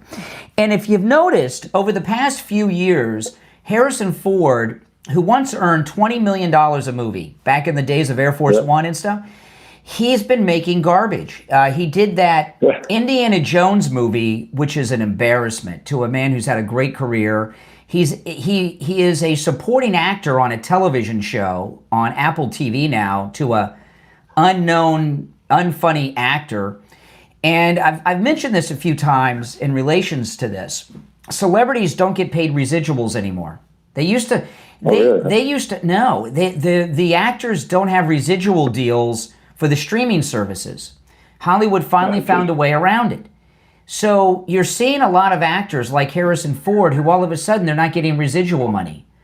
So they're out there doing whatever it is they got to do to make money. That's why someone like Harrison Ford is doing so much garbage. And I wonder if these things that he's doing politically are paid things. I would bet. Yeah, apparently, if he's not getting residuals, he's got to do something. So I guess that's they all are. They're all doing. That's why they were. That's why they were probably. That's why when they were talking about the millions that Beyonce got paid. I said, well, wait a minute. What about these other celebrities that are washed up that, and things? And I bet you the residuals being cut off is causing a major financial problem with celebrities like Harrison Ford. They have expensive lifestyles.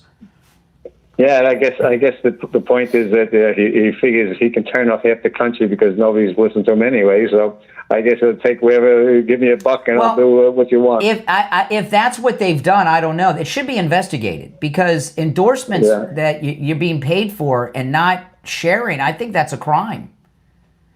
Well, I don't know if it's a crime or not, but it's certainly freedom of speech. But being paid to do something, it should be. I do endorsements all the time, right? Every commercial break, and you know that they're Now again, I don't just endorse anyone. I get to know people. I meet people. I don't endorse anyone who either I don't use their services or Steve doesn't or both of you know what I mean. That there's caveats. All good guys. But there's no secret as to what we're doing.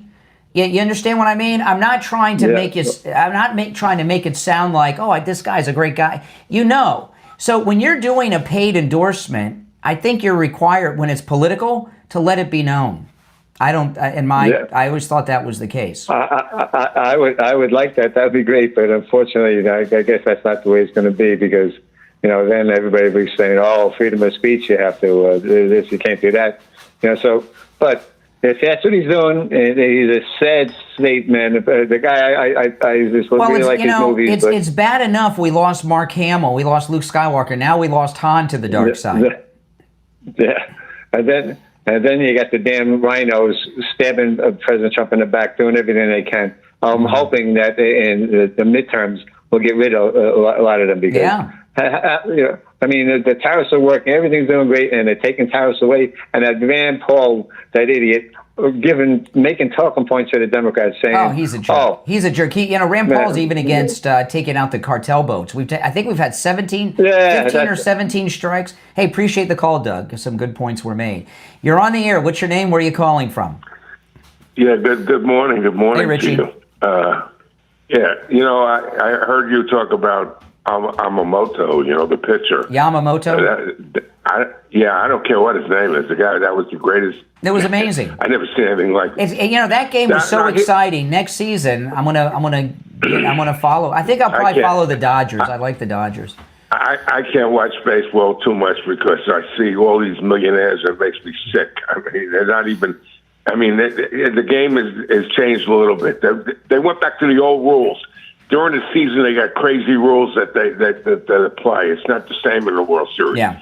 With the people on base and everything. I got to say something to you. You brought up about the names, and then you brought up New York, Bin Laden, and this guy that's going to be elected probably for New York mayor.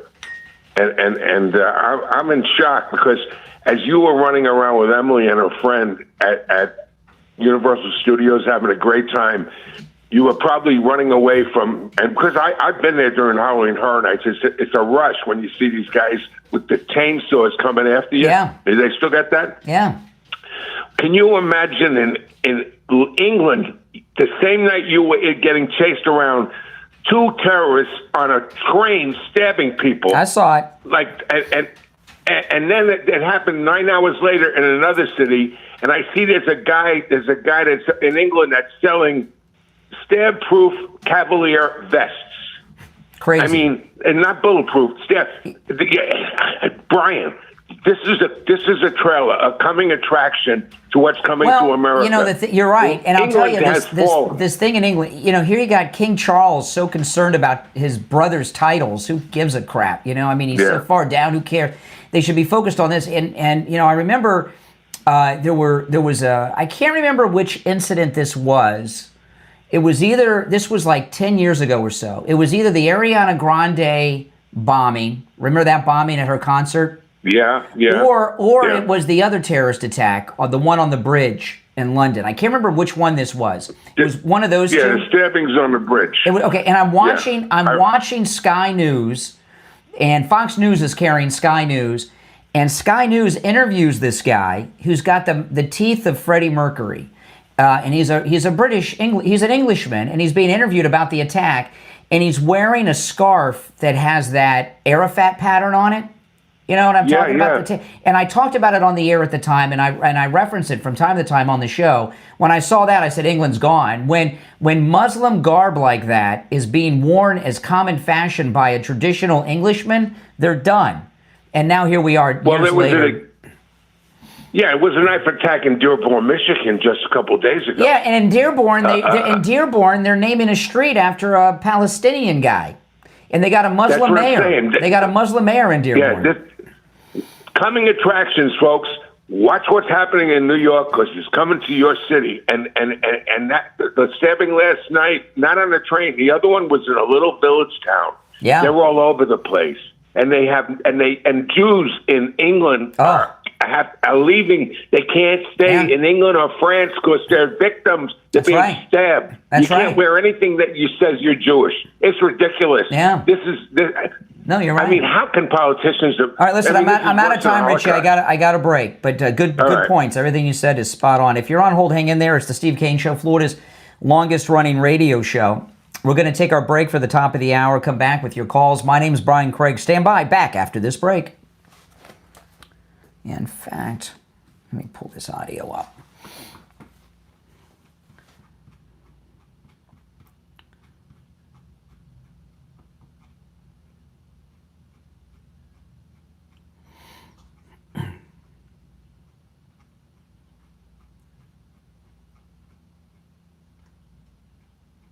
Something I want to share when we get back.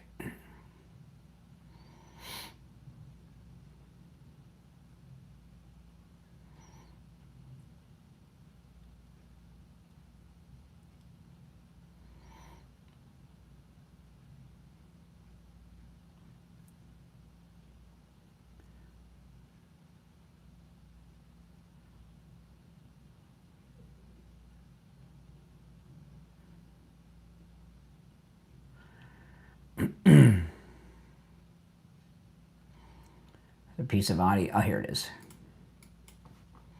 Okay, just queuing up something to play when we get back. If you're on hold, stand by.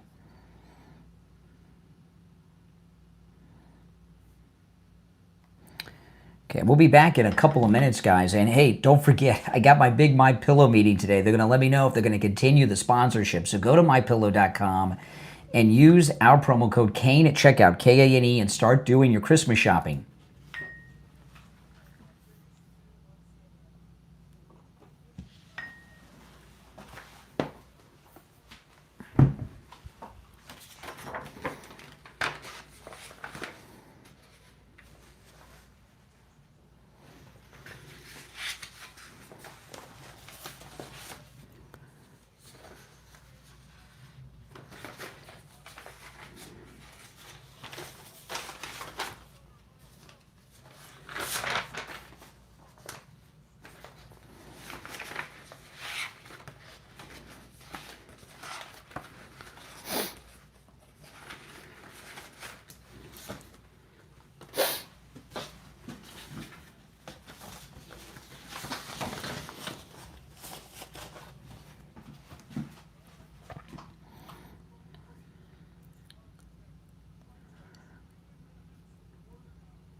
Okay, I'm going to share this when we get back.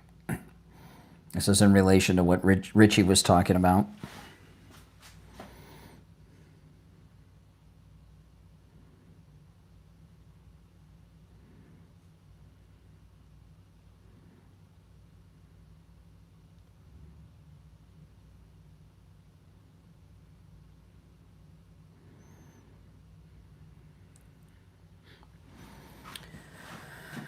Okay.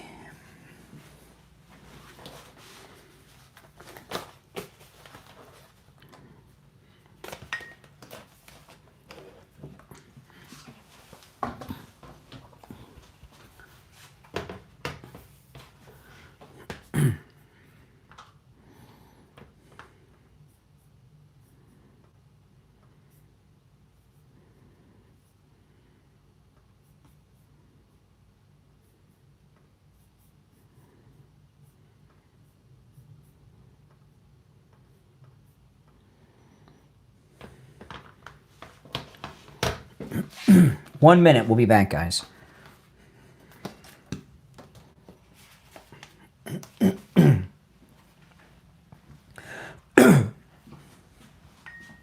Less than a minute. If you're new, make sure you subscribe. This is where MAGA comes to talk.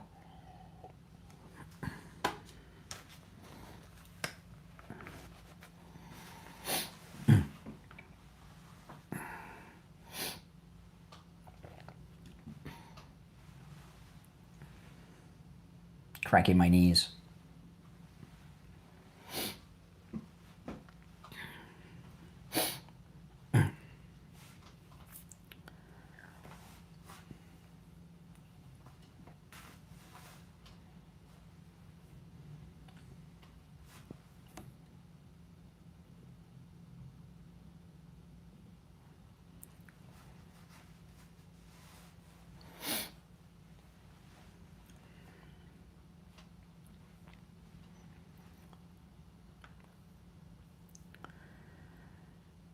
Hour number 2 has begun. I'm Brian Craig. You're listening to the Steve Kane Show, Florida's longest-running radio show. On the radio since 1977, celebrating 49 years on the radio. Callers on hold, stand by.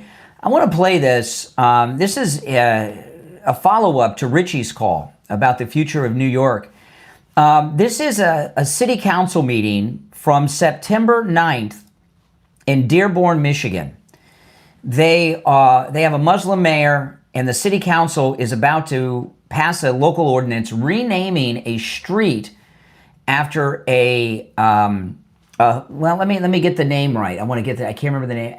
They're going to name a street after a Hezbollah supporter whose name I can't pronounce. Okay, a supporter of Hezbollah, like top Islamic. They're going to name a street in Dearborn leader after a Hezbollah supporter. They got a Muslim mayor. So this local guy who's a local resident, he's a regular American Michigan guy. He probably has lived in Michigan his entire life, as have his whole family. And his city's been taken over like Mamdani's trying to take over New York City. And he's going to address the city council, and he takes issue with the Dearborn City Council renaming a street. It already has a name, but they're going to rename a street after a Hezbollah supporter. Listen to this exchange. And the man that dresses him down, this is a regular white American Michigan guy who's a citizen. The Muslim mayor of Dearborn dresses him down. Listen to this.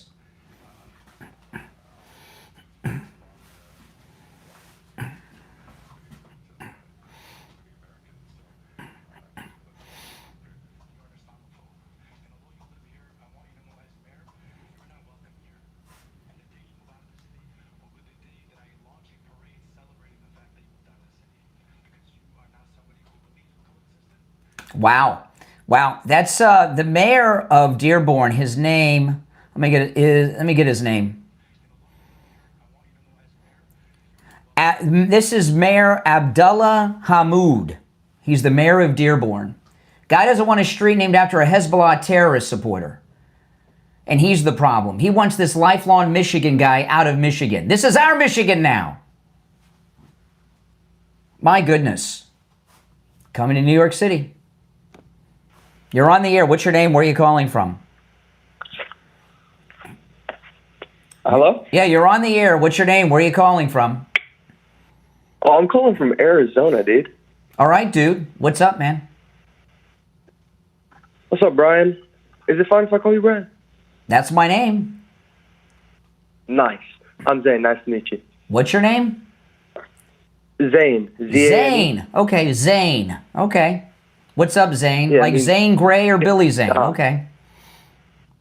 It means gracious gift from God in the traditional language. What traditional language? What language?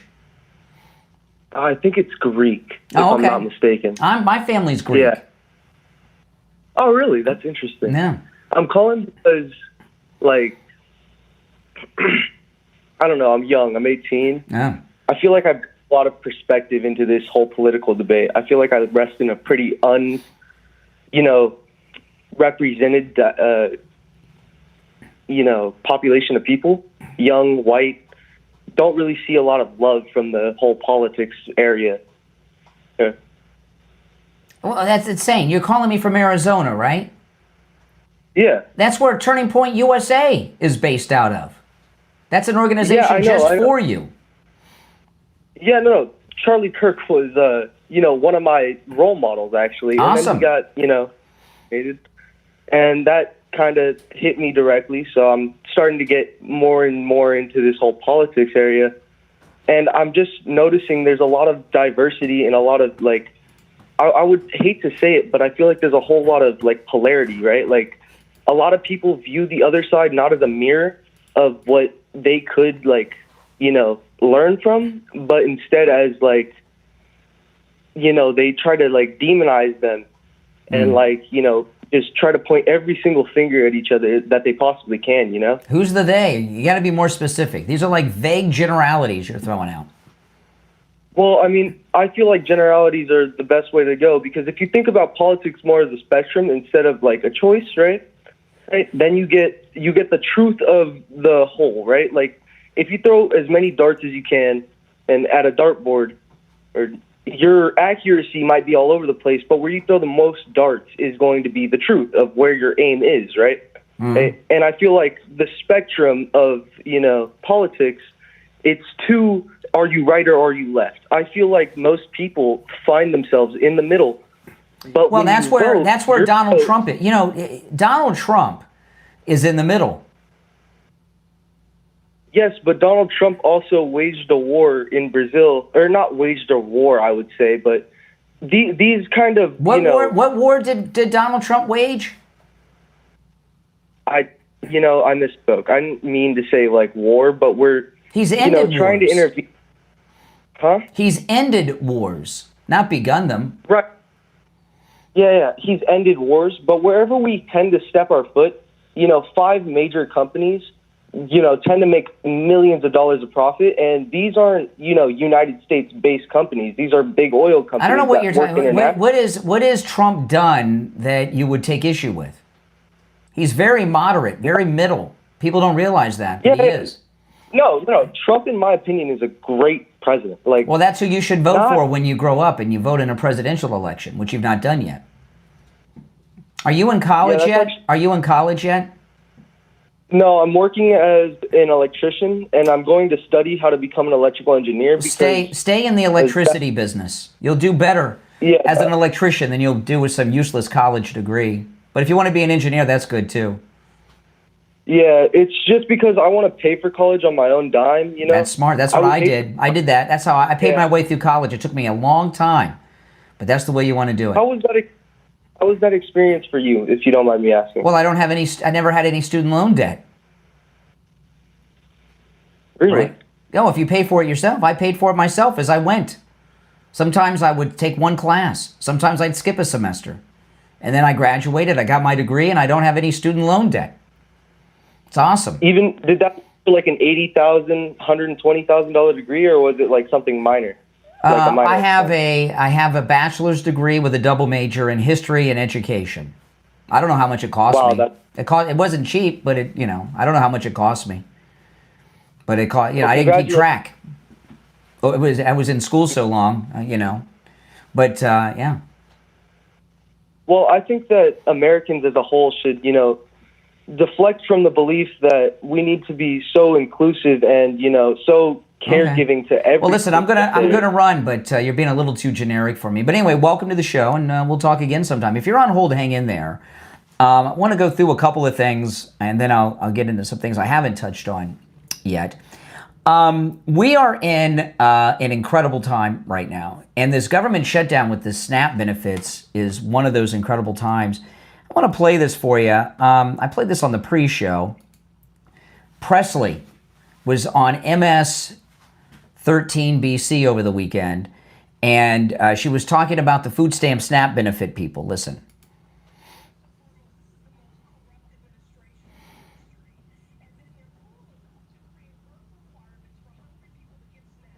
Okay, so Presley, she's the bald member of the squad.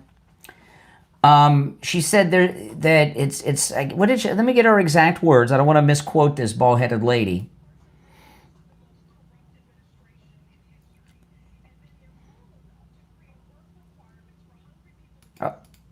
Okay, it's cruel to require work requirements for people to get food stamps. How many of you listening to my voice right now have a work requirement for your food? I know I do. If I didn't work, eventually I'd run out of food. And this is a crazy thing. Do you know that all the grocery stores, they require money to buy food? So I have a work requirement. You probably do, unless you're born rich. Why do we, in fact, that work requirement goes to every aspect of my life. I took a little short weekend vacation with my daughter. I have to work for that. I got a car. I got to work. Do you know the car? They require payments. I got to work to pay for my car. If I don't pay my water bill, the government they'll shut off my water. They're requiring all this work. There's work requirements for everything I do. Everything. So why is it that all of us normal people, working people, why do we have a work requirement, but these lazy people on food stamps, they shouldn't be required to work? Now, I know there's some needy people on food stamps. I get that. But most are not. Maybe 5% of them. But the ones I'm seeing online griping about their SNAP benefits, they could work. They just choose not to. So why is it cruel and inhumane to require these welfare kings and queens to work, but all of us that work for a living, we're just expected to work? In fact, we have a work requirement to pay for these lazy bums and all their welfare. Of course, they didn't get into that on CNN, but Presley's welcome to come here. I'd like to talk to her about it. All right. It's Monday. Did you wake up aching and in some pain, doing some things over the weekend? Maybe you were playing tennis or pickleball. Maybe you were cleaning out the garage. Who knows? Maybe you were just making the bed and all of a sudden your back hurts. If you're in pain, go see Dr. Appleton. Appointments are not necessary. Walk-ins are welcome, and the consultation is free. If you're in pain, you don't have to be. Dr. Appleton's robotic laser treats every type of pain I've ever heard of. Stenosis, neck pain, tennis elbow, tinnitus, strains, sprains, sciatica, muscular contraction, lumbar pain, hip pain, knee pain, bursitis, bronchial neuralgia, arthritis, pains related to car accidents. It treats all these things and so many more. Anytime I go to Dr. Appleton's, I run into listeners, and they're always telling me different types of pains. Every time I talk to a listener, I find out about a new kind of pain. Living in pain is not something you have to do. And you can be pain-free without surgery, without shots, without injections, without taking pain medications by going to see Dr. Appleton. Give him a call and say bye-bye to your pain. 954-973-0710. 954-973-0710. That's 954-973-0710. And online, AppletonCairo.com. We'll be right back.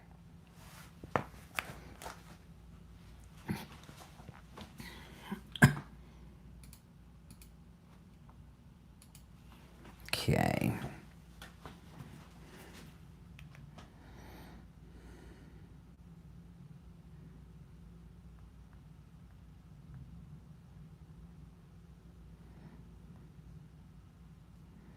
Awesome.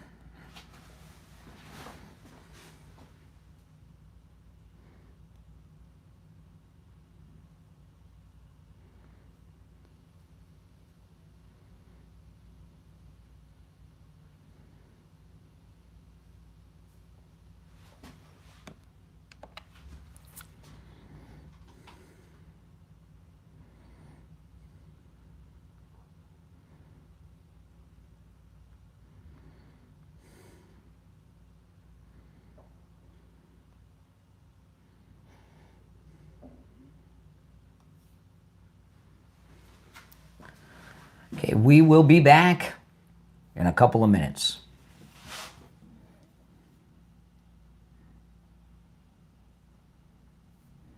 If you're on hold, well, you know what? Let me take a call during the break. What the heck? We got time. Let's go. You're on the air. What's your name? Where are you calling from? Hey, it's John from Sunnyvale, California. Hey, look at how quickly the MAGA crowd turned Democratic, supporting Democrats in New York City. Oh my God! Why do you think we're doing that? You're flipping. You don't care about anybody except yourself. No, we're supporting. Yeah, we're supporting. You're supporting communists. You're supporting the Democrats. You're a communist, bro. Okay, whatever. Yes, you are a communist, bro. You know exactly what that fascism is. Yeah, why are bro. you singing when you talk? Why do you sing when you talk? What? You're singing. You're a communist, bro. You're singing. Yeah, you're singing. You're literally the one yelling communist. You're literally calling. You're going to say stupid Democrats. So how do I call you idiot? No, you're singing when you talk. Why do you think? Why do you think we're supporting Cuomo over Mamdani? You're a clown, dog. You're on a show, dude. And so are you. You're on a show too.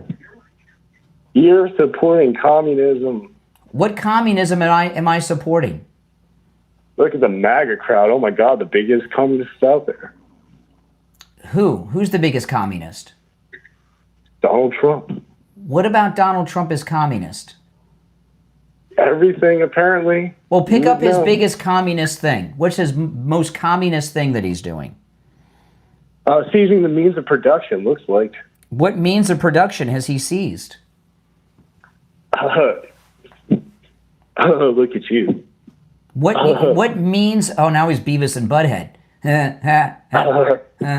What means of production has he seized? You bend it. Holy dude, Brian, you bend it so quickly. Like literally, you guys. What means of production did he seize? Bended. All right, take care. All right. Whatever. He cannot compute. He sounds like he's stoned on weed. All right, we'll be back in about 25 seconds. Stand by.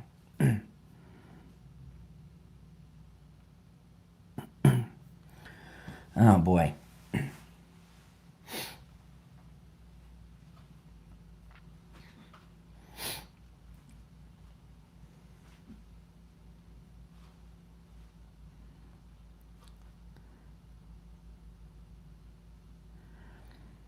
Welcome back, everyone. I'm Brian Craig. It's the Steve Kane Show. We'll take a call or two, then we'll get back into the issues. You're on the air. What's your name? Where are you calling from? My name is Ryan, and I'm calling right now from Houston, Texas. All right, Houston. What's up? Hey, I want to step back to where you were talking about Dearborn, Michigan, and those Muslims out there. I just actually wanted to make a statement, if that's possible. Muslim and the Islam is not a religion. It's a terrorist organization. A lot of people don't realize that. A lot of people don't realize, the Hell's Angels actually have a church, and they are considered to have a religious whatever exemption. But that's I don't know if I agree with that, but I'm not interested in debating that. Well, I'm just stating a fact. I don't know. Isn't it nice to not have opinions but have facts? Wow. Must be nice just to not have opinions. Everything you say and do and think is fact. That's pretty. Do a little research. You'll see what I'm saying. I don't need to do research. I don't agree with. I live my life. It could be both. Well, I've done the research myself. No, the Hell's Angels. I'm not talking about that. What'd you do? What do you mean you've done your research? Where did you do your scholarly research? Well, let's see here. I used to live up in Angels Camp, which was actually formed by the Hell's Angels. Okay. So I know for a fact that that's not research. That's life experience, which is better than. Well, life. Okay, life experience. You've lived. If what you said is true, every time you've lived it. Okay, well, you know what? I'm going to do to you what you do to most people. Have a good day. No, I'm going to hang up on you first. Oh my goodness. All right, so the tide has turned in New York against Mamdani. It's pretty bad. It's been about 2 weeks. Every day has been a negative story, including Saturday Night Live. Saturday Night Live did something that they don't do very often. They ridiculed a Democrat. And they did a skit over the weekend that was a skit on the debate with Mamdani, Curtis Sliwa, and Cuomo. And they were ridiculing Mamdani. They made comments like, well, when I don't have an answer, I'll just smile till it hurts. And then the guy smiled. They had Mamdani on Saturday Night Live saying, well, going through his list of crap he's promising and say, we'll find out together if I'm allowed to do it, or all these things. They were ridiculing him on Saturday Night Live. It's not a good sign. When Steve and I talk about this a lot. When a politician becomes the object of ridicule, that's when it's over. So things have turned. Now, I want to play a clip here that I played in the pre-show, but I want to play it for you guys in a moment. But I want to tell you something. I meant to mention this earlier, and I'd forgotten. When I went to Orlando this weekend, I was wearing my Trump 2028 hat. And around my hotel, which is a tourist hotel, and oh my goodness, the Trump derangement among the tourists to Florida is a beautiful thing to see. I love it. I'm walking around the hotel with my Trump 2028 hat, and these people are, none of them told me to go anything to myself, but they would stop in their tracks, stare at me, and then silently judge me. And then after we walked by each other, I could hear them mumbling about me. It was hilarious. And I was at the hotel I was at, they had a Starbucks. And this Saturday morning, I'm getting my coffee from Starbucks, and there were these two guys who didn't know each other. They weren't together. There was a confusion on the coffee orders because both of them are named Craig.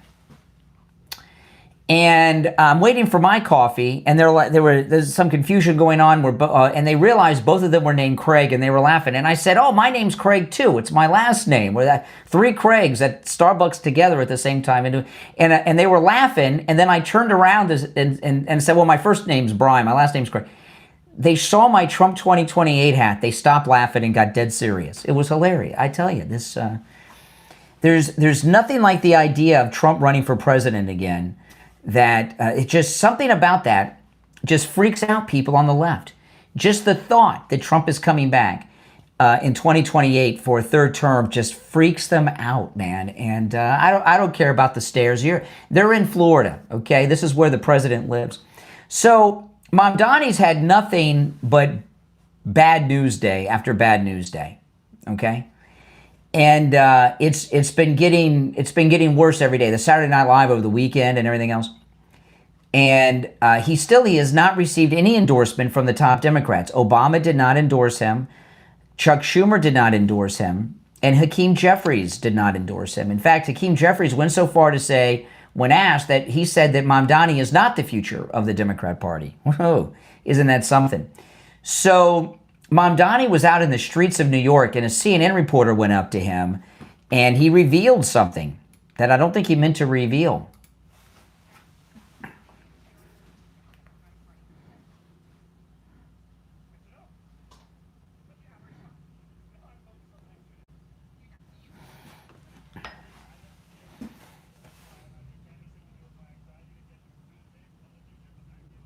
You hear what he said? I'm out here canvassing to get through my anxiety.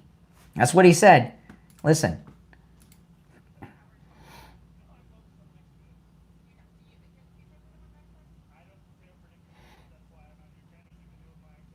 I'm out here canvassing to deal with my anxiety.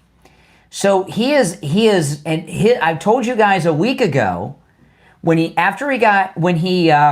told that story that was totally made up about the aunt with the hijab after 9/11, and I told you he's having an anxiety attack. He's having an anxiety attack. And I said that a week ago today, first thing at the top of the show. And here we have an acknowledgement of it. And he said it. He's out there canvassing to deal with his anxiety. So the exit polling from early voting and the internal polling from Zohran's campaign is telling him that he's in trouble.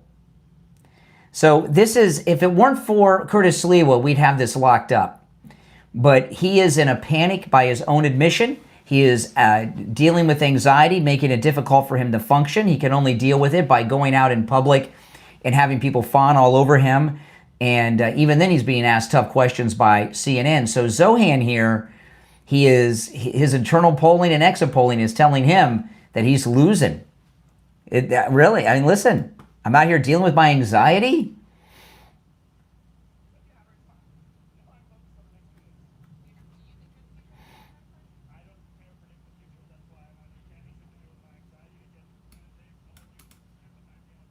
Wow. He's having an anxiety attack. If you're on hold, stand by. I'm Brian Craig. It's the Steve Kane Show. Back after this. All right, we'll be back in just a couple of minutes, guys.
All right, we'll be back shortly, guys.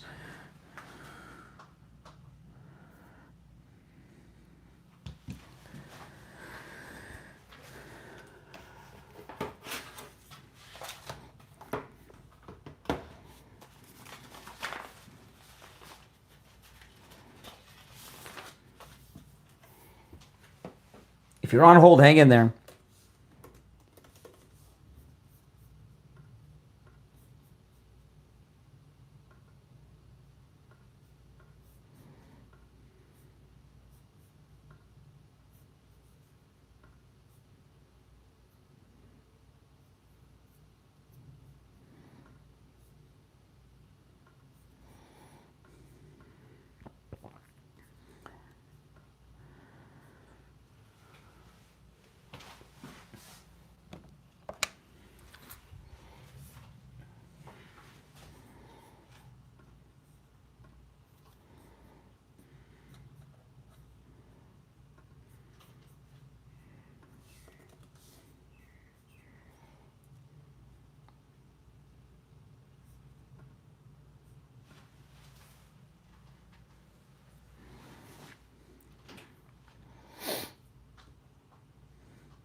If you're watching with the green behind, we're in a radio station break right now. If you go to the main stream, you can see all the audio and video. I'm going to wait till we get back to take these calls. We'll be back in a little more than a minute. Yeah, he's definitely having some bad internal polling that he's seeing that we're not seeing.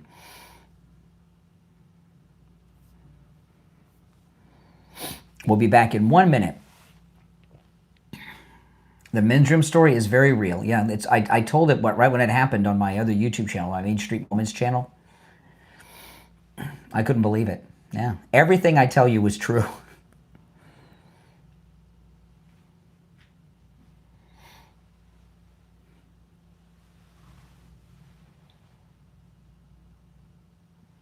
You're welcome to call in. That's why I give out the phone number. 30 seconds, we'll be back.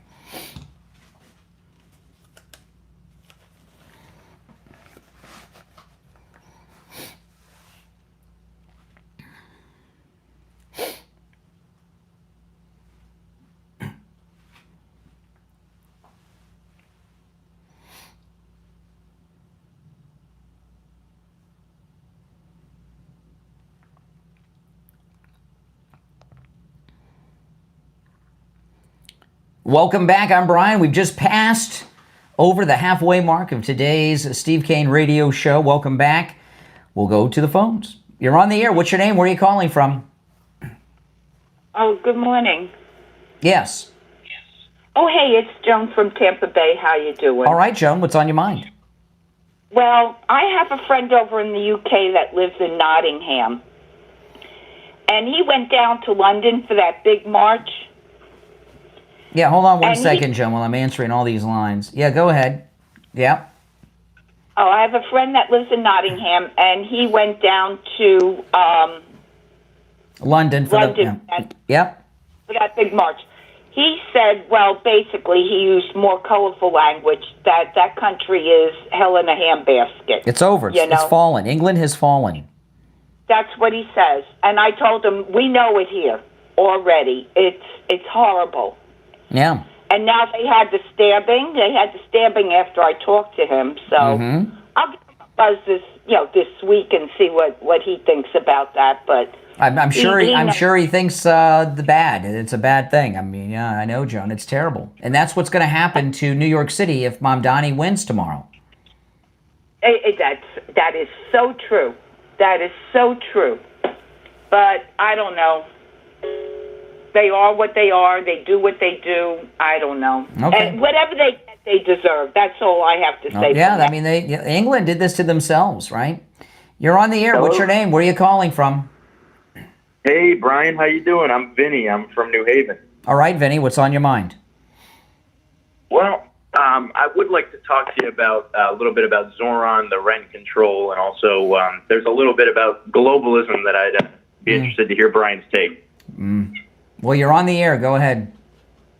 Oh, all right. So, hey, Brian, what I'm thinking is first and foremost, I'm just extremely confused as to why anyone would vote for Zohran. I mean, first and foremost, his policy about rent control. I mean, haven't we seen the effects of rent control? I mean, has he ever heard of the Bronx, the Bronx housing crisis in the 70s? I mean, just go to Cuba. They had Cuba. Everything he's talking about, Castro brought to Cuba, and look how that turned out. Oh, hold on.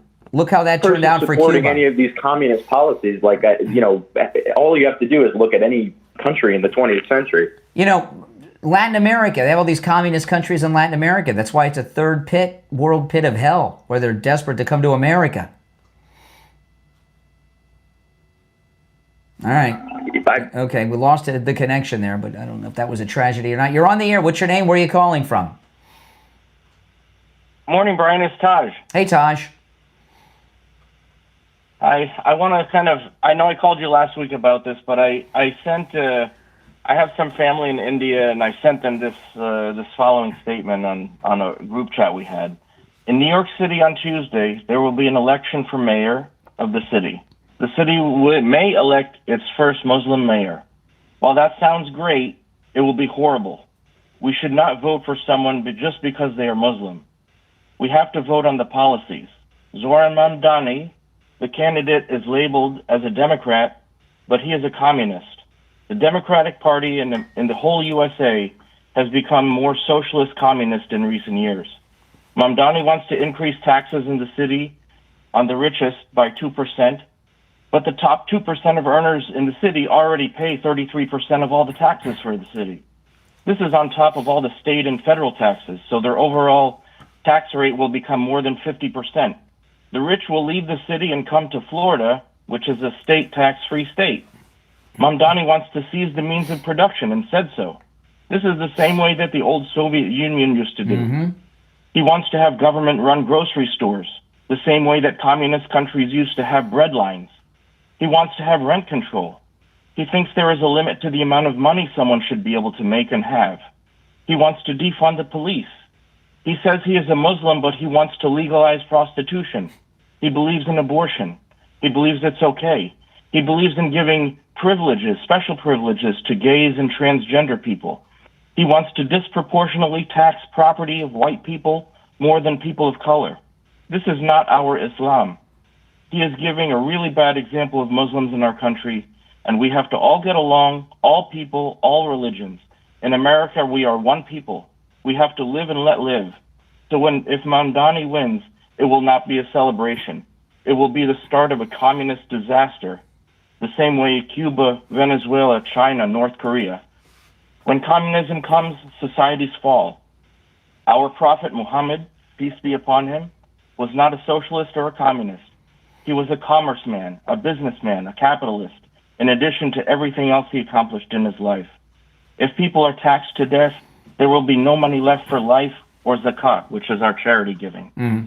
And then I told him that I'm very upset about all this if he wins, and I'm glad I don't live in New York. Yeah. Well, I broke one of, Steve Kane does not have very many rules, but I broke one of them now. So if I might get in trouble. But the reading on the air, we never allow that. But I let you do it. And I let you do it because, you don't call you're Muslim. And everything you said is 100% true. Everything you shared in that message you read is 100% accurate. But that's the least of the problem with Mamdani. I mean, as a Muslim, you must be aware that he wants to Islamify New York City in the way that the Muslims have Islamified Dearborn, Michigan. And that's a real problem for us in the United States. What are your thoughts on that? And I'm against that as well, I got to tell you. I mean, we don't hear church bells ringing all hours of the day. People have to respect each other, and you have the right to practice religion, but your religion cannot interfere with the rights of other people. It's not what any of us want. And the people who are moderate like me, I'm trying to speak out because I'm tired of the same way it is with the left and some people on the right. It's like the 1% of the fringe crazies get all of the time on the air. And and it's like, well, because I'll tell you, because those are the ones we got to worry about. If these people that Mamdani is not like you, Taj. Mamdani is a very dangerous man. I don't even want him to be in my same company. No. He's a very scary man. First off, he's a boob. He's a front. This guy's an idiot. Oh my God. So he he's not going to be the one running New York if he were to win. Not him. Yeah. Whoever's behind him will be the ones running. And him being in the company of that same guy of that imam. I'm going to tell you, when I go to mosque, I try to go and take my dad with me every Friday that I'm off. We don't hear any of these people talk about this. It's the same kind of message because my wife is Catholic, and I take her to church sometimes, and the messaging is the same. The fringe lunatics get all the time. We need to have more moderate voices speak up, and it upsets me when I don't hear it. Well, the thing about Mamdani that's so scary is who's behind him. I mean, he is so bad that the top Democrats have not endorsed him. Obama's not endorsed him. Hakeem Jeffries has not endorsed him and attacked him. Governor Hochul has attacked his tax policies in the last couple days. Schumer hasn't endorsed him. He's so bad and so dangerous. Even these lunatic Democrats aren't endorsing him. But I think the reason that they haven't endorsed him is because they've seen the internal polling and they think he's either going to lose or has a good chance of losing, and they don't want to back a loser. That's what I think. So that's good news. If that's true, which I hope it is, that's good news. Yes. By the way, is Hakeem Jeffries Muslim? Is Hakeem Jeffries Muslim? Do you know? I have no idea, but I don't know why there's not more. We used to be a lot of Muslims in the community I know are Republican. I just don't know why they don't speak up. Well, the reason I ask if Hakeem Jeffries is Muslim, Democrats. Well, no, Hakeem Jeffries. Well, he's one of the leaders of the Democrat Party. Not only has he not endorsed Zohran, he has said that he is not the future of the Democrat Party, and that unendorsement and attack and criticism is hardcore important because he's the Democrat leader in the House of Representatives, but if he's Muslim, it's even more important. I don't know. Does anyone know if he's Muslim? Well, Taj, thanks for the call. You made a lot of good points. You always do. You're a very good caller. You've been calling us a lot. All right, take care. Taj has been calling this program for many years, and he's MAGA Muslim. All right, you're on the air. What's your name? Where are you calling from? No, okay. You're on the air. What's your name? Where are you calling from? Hey, Brian, it's Vinny again from New Haven. Vinny, it's one call. It's one call per show. One call per show. All right, call me another day. You're on the air. What's your name? Where are you calling from? It's Jessica. Good morning, Brian. Hey, Jessica. I wish you could have asked a moderate Muslim, how does he feel about his people becoming the majority on most of the European nations that were a Christian nation?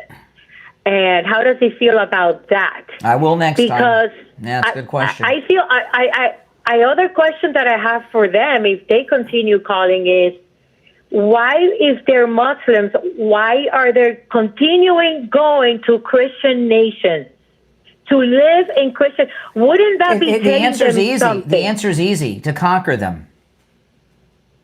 Well, yeah. So it speaks very, very. I mean, come on. That's what it is. Christian Europe has been conquered. Most of Europe has fallen, and there's big areas of the United States. You know, I don't know if that clip I played of Dearborn, Michigan, earlier in the show is what's coming to New York. But they continue going to Christian nations and wanting to change. Well, those are the ones they want to conquer. They already have the Muslim nations, so now they want the Christian I mean, I understand the guy that he's a moderate, but honestly, I mean, they continue going to Christian nations and wanting to change that, and I don't support that. Even if you're a moderate, I don't support that. I don't support Muslims going to Christian nations and wanting to change their culture, their beliefs, their traditions. It's what I said earlier. Their customs. The Muslim immigrants are unlike any other group of immigrants around the world. When they go to a country, they want the country to assimilate to them, not the other way around. And they're like the Borg. They assimilate. They're like the Borg in Star Trek. They come and assimilation is necessary. And if you don't assimilate, well, you're in trouble. You're in trouble, and that's what's happening everywhere in Europe. Look what's happening in Nigeria. It's already happened in Europe. It's already happened in Europe. Yeah, I mean, it's crazy, and I believe that the reason why Christianity or Christians here in the United States are a little bit hesitant is because we see what's happening around the world with them, and they're coming here, and I want to know if he supports Iman, the lady from Wisconsin. She supports Mamdani. Mm-hmm. She openly supports Mamdani. Yeah. And all the Muslims in Michigan support Mamdani as well. That's right. Well, listen, I gotta run, but for the break, I'm late, but I appreciate the call. If you're on hold, stand by. I want to talk about Coastal Weight Loss Secret. I was talking earlier how I went to Universal Orlando for Halloween Horror Nights, and I walked around that park for about 9 hours on Saturday alone. I was walking all weekend, but Saturday. And this was I did not realize this until towards the end of the night. I've been going to the theme parks in Orlando my entire life, even before I lived in Florida.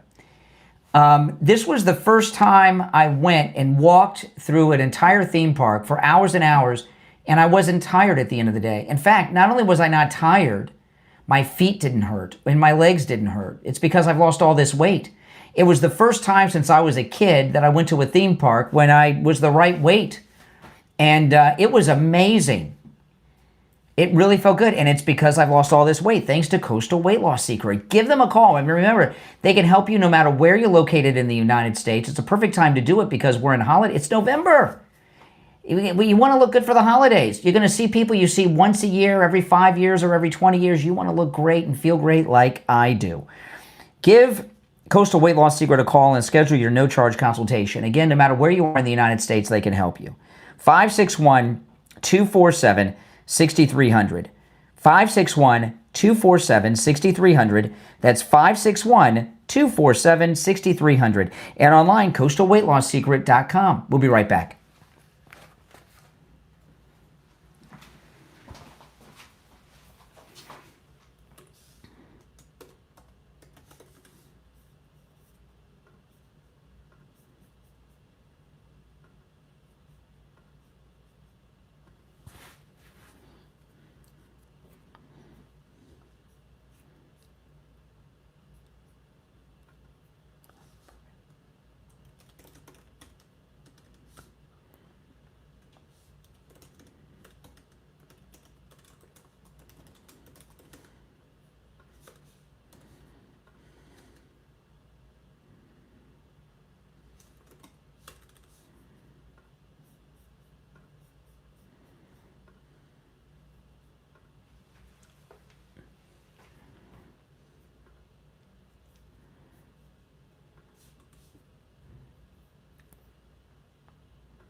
If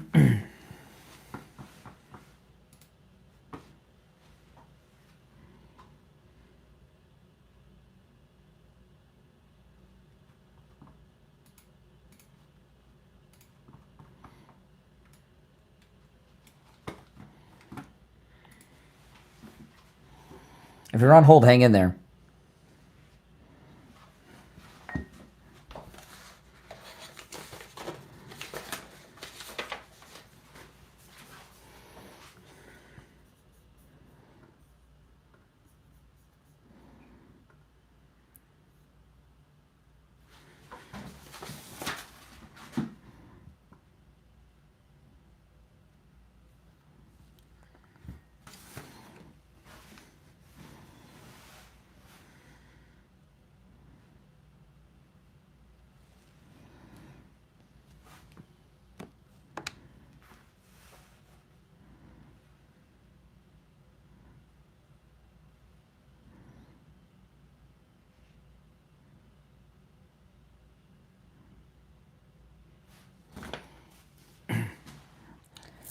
All right, if you're on hold, stand by. I'm going to go to the phones when we get back.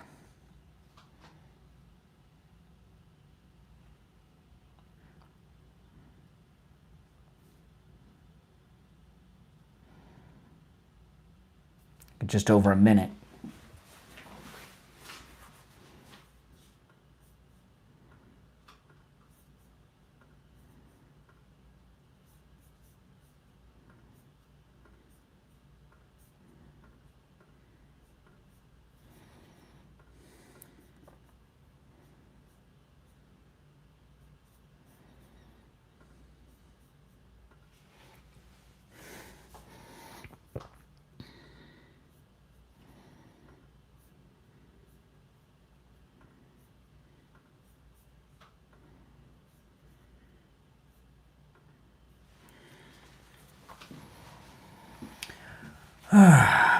Things are going well, guys. If you're new, make sure you subscribe. We're on a radio station break right now. We'll be back shortly. If you're watching with the green wall behind me, if you go to my main stream, you can see and hear all the audio, video that I play, as well as the images. There's a direct link in the description.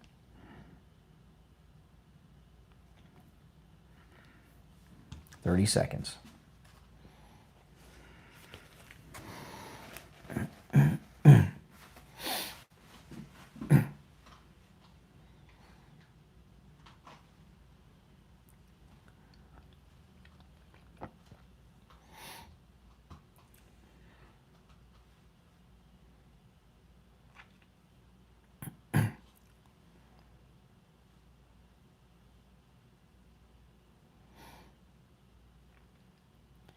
All right, we're back. I'm Brian. Let's take a call or two. You're on the air. What's your name? Where are you calling from? Hey, Tom from Florida. Mm-hmm. Yes, How you doing, Tom. Brian? Hey, let me ask you a quick question. Why is it that this is now a legitimate Christian nation when this is a melting pot in America? It is a Christian, Judeo-Christian nation. Judeo-Christian. All right. I mean, we got all different types of religion and people and everything. It's just odd how we're sending Yeah, groups over to Africa but the now. thing is, they don't. If you go to the areas where the Muslims have taken over, they don't get into a melting pot. They assimilate and turn it into wherever it is they came from. You know this. All right. So I just don't understand how we got to come up with an enemy, and it's the Muslims now. We're sending soldiers over to Africa. What do you mean Yes, that's now? horrible what's going on. Who attacked us on 9/11? Who attacked the USS Cole? What do you mean now? And we're not going to war. They've come to war with us. I just want everybody to remember that this is America. No This kidding. is a place for, hey, man, you can even be an atheist and live here. Anybody can So, make it. Even can- you can make it here. All right, Tom, take care. Oh, my goodness, pathetic. You're on the air. What's your name? Where are you calling from? You're on the air. Once, twice. All right, the rest of you on hold, stand by. I want to go over this. This is a poll dropped over the weekend on CNN.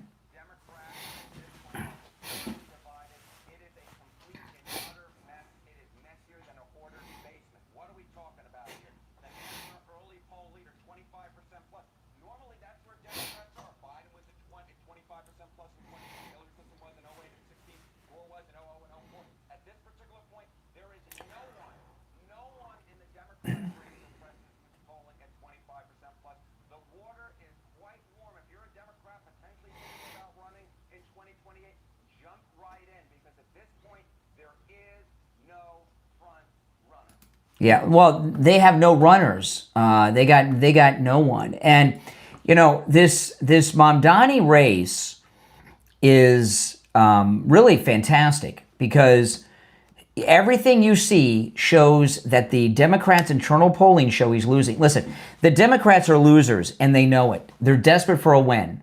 And the reason the top Obama, Schumer, and Hakeem Jeffries and Hochul have not endorsed him, in fact, in Hakeem Jeffries' case, they've attacked him because they're looking at the internal polls from the Democrat Party, and they're saying Mamdani's not winning.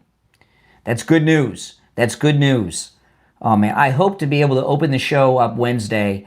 And it's crazy to say this and find out Cuomo's the mayor. It'd be better if Sliwa was, but, You're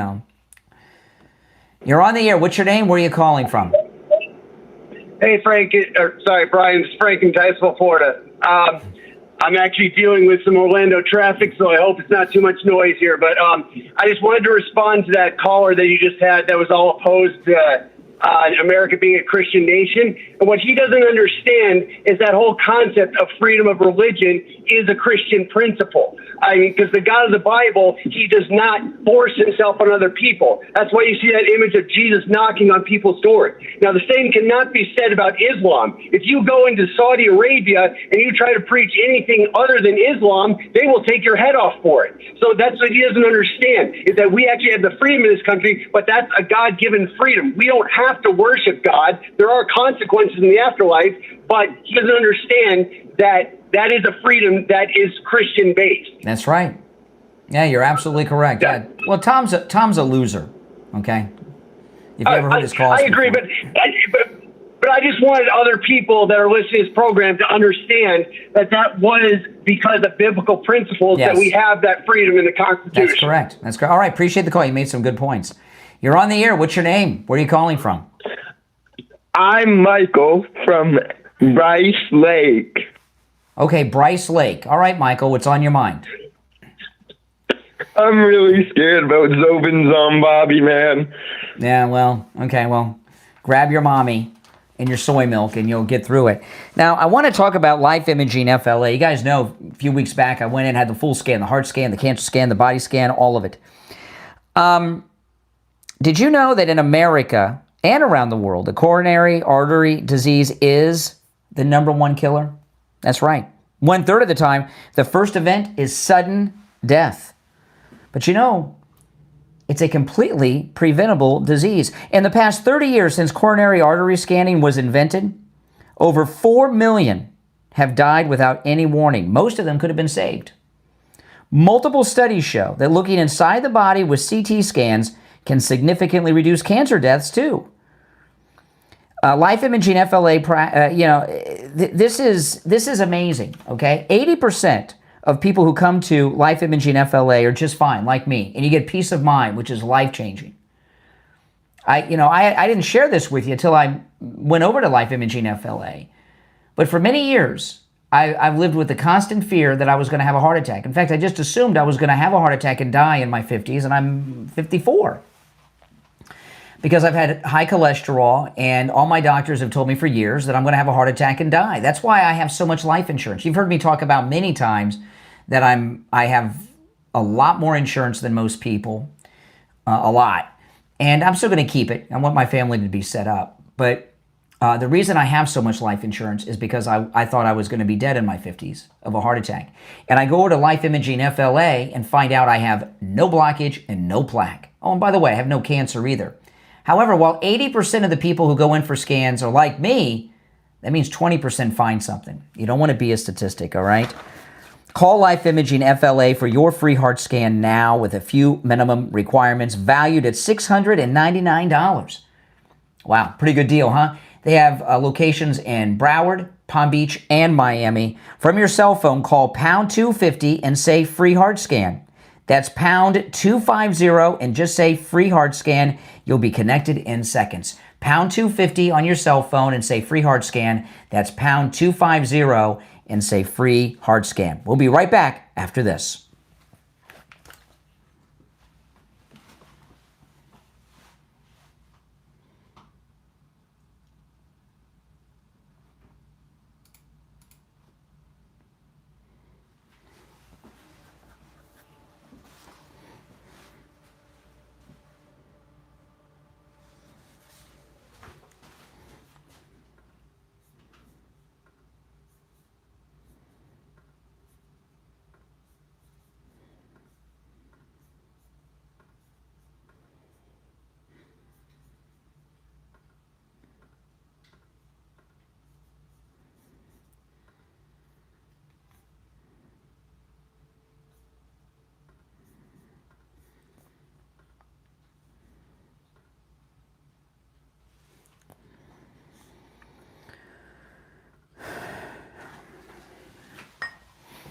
Now, remember, guys, I have my big My Pillow meeting today. I'm going to find out if My Pillow is going to continue their sponsorship of the expansion of the show. So go to mypillow.com, use my promo code Kane at checkout, Kane, do your Christmas shopping, and let Mike Lindell know that you're supporting this program and him.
All right. If you're on hold, stand by.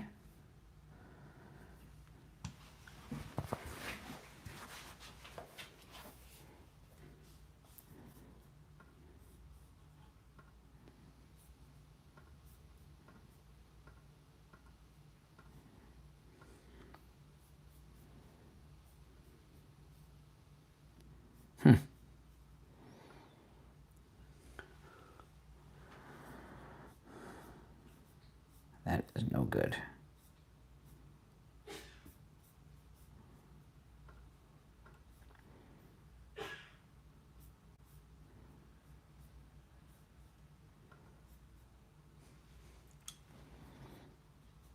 Perfect.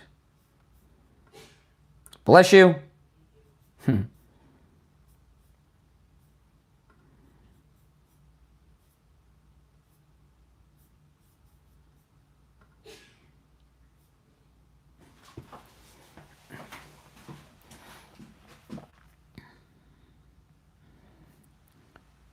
We'll be back in 1 minute, guys. 1 minute. Oh, man. What a great day. What a great day.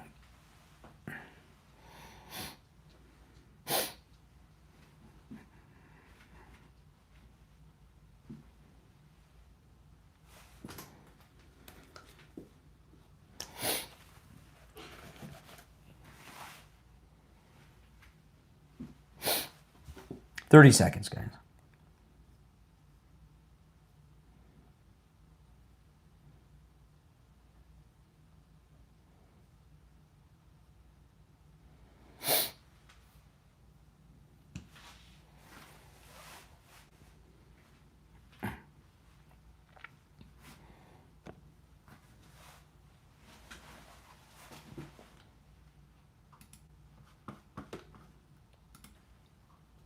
Welcome back. The third hour has begun. My name is Brian Craig. You are listening to the Steve Kane Radio Show, Florida's longest running radio show on the radio since 1977, celebrating 49 years on the radio. Welcome back. We've got so much to cover still as the clock is ticking in the final hour. If you're on hold, stand by. So I want to go through some of the highlights from this great interview that the president did on 60 Minutes with a very old Norah O'Donnell.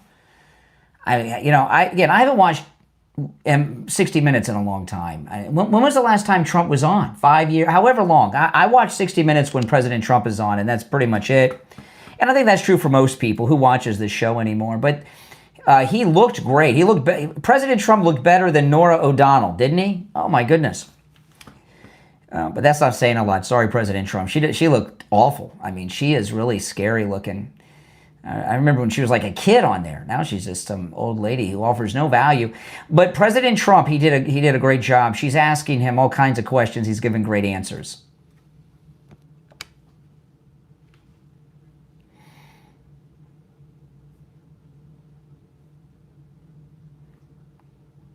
I do.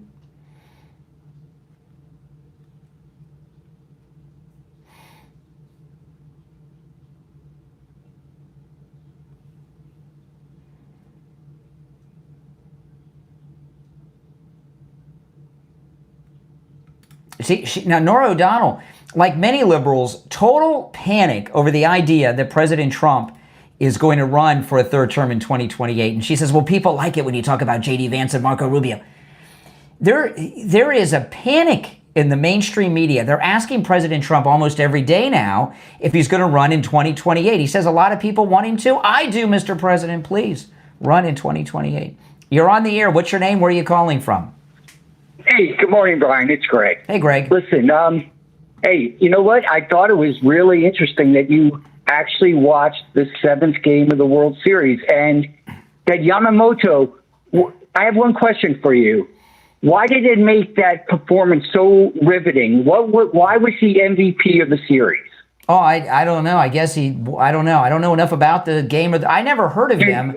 I first heard of Yamamoto. But you watched the game, and I watched they it. mentioned many times on the broadcast. I tell you, you guys, people like. Well, let me tell you why. No, slow down. I want to respond to what you said first, and then you can get to your thing. The man won. Okay, finish your thought, then I'll talk, I guess. All right. Boy. I'll let you know why it was so extraordinary. And by the way... you got to get to it. Wait. Let me finish my thought. You don't let me finish the thought. Okay. He won 3 World Series games out of 7. Okay. Unheard of. Never accomplished before. See, here's the thing. Okay, this is a couple things. Good. I watched the game in part. I watched part of the game on an iPhone while I was walking around Halloween Horror Nights, okay, with my daughter. I have never heard of Yamamoto, the baseball player, until Saturday night, like, I don't know what time it was, 10 o'clock, 11 o'clock, I don't know what time it was, 9:30. The game ended 11. Okay, well then it was a 9:30, 9 o'clock. I was busy having fun. I wasn't paying attention at the time. And I remember, Tom Selleck. You know Tom Selleck, Magnum PI, Blue Bloods. He had a very funny movie, which is kind of a forgotten movie. It probably bombed. You're off the beaten path again. I'm hosting the show. Weird. I decide what the path is. Okay, because it's weird. It's not weird. Tom Selleck now. Well, I'll tell you why. He made a movie that it had to bomb because nobody remembers it, called Mr. Baseball. You ever heard of this movie? No. Okay. He played Tom Selleck, and I believe it's called Mr. Baseball. I could be wrong about the name, but I think it's Mr. Baseball. He plays a guy he plays in the major leagues. I want to say the Yankees, but I could be wrong. He plays in the major leagues. Anybody remember what team he played for? And he got cut for whatever reason. So the movie, it's a comedy drama movie. The only team that'll pick him up is a Japanese baseball team on the professional league in Japan. So he goes to Japan to play baseball.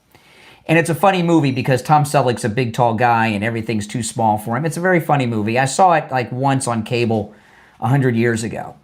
But now a couple things have happened. We're losing our country, right? We got this Muslim guy who may become the mayor of New York City tomorrow night. And we have the Japanese coming over here becoming the MVP of our baseball, and he's got the same name as the guy that planned and executed the attack on Pearl Harbor, Yamamoto. And I'm just telling you, on different fronts, we're losing our country, our culture, and our identity. First of all, you are so. You know what you are? You are like. You're insane right now. We're losing our country because, by the way, foreigners dominate a lot of our sports right now. You don't even know sports.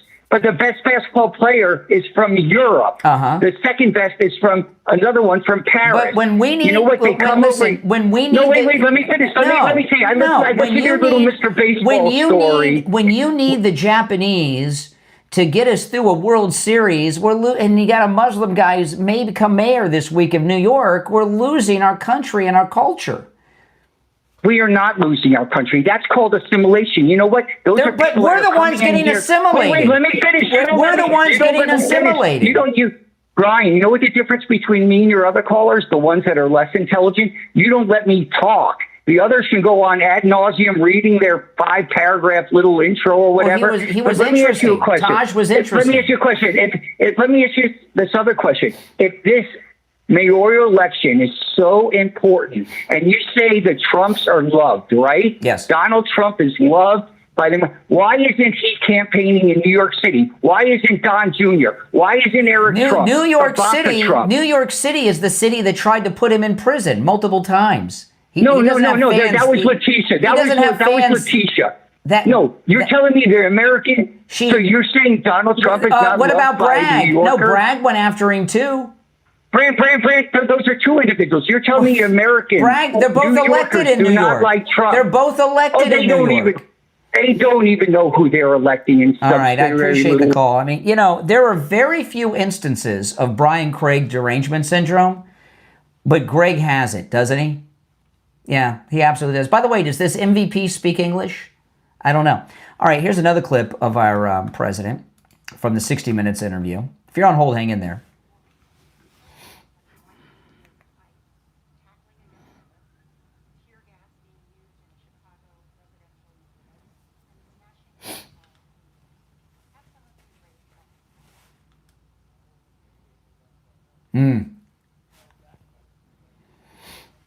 That's right.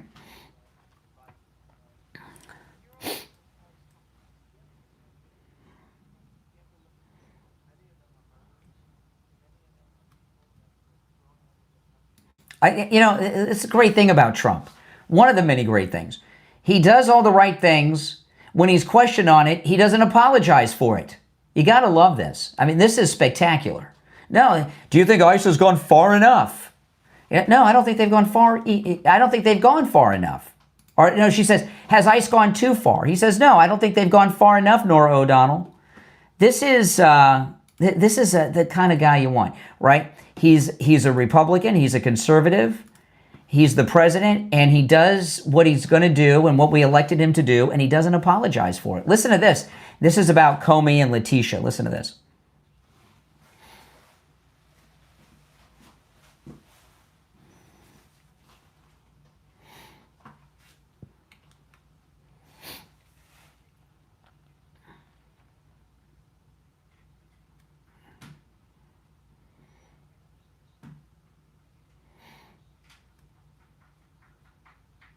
Mm-hmm.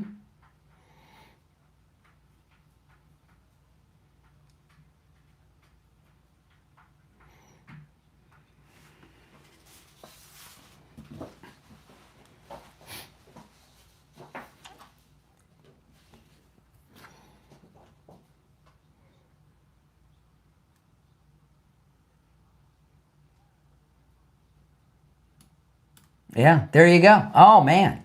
Nora O'Donnell. She doesn't like this interview. It's like they made her do it because Trump had all these things with CBS and 60 Minutes.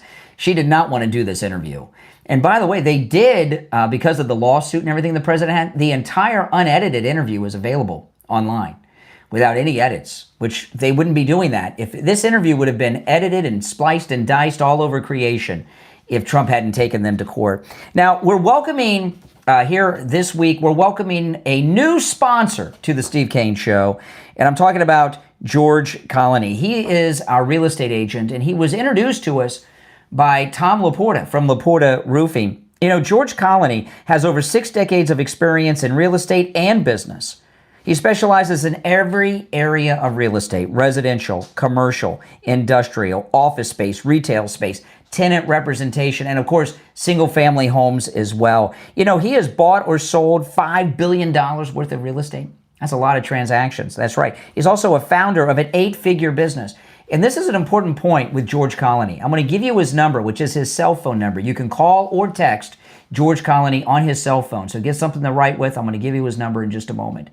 When it comes to your family's financial decisions, for most people, the most important and biggest financial decision they will make is the purchase or the selling of their home.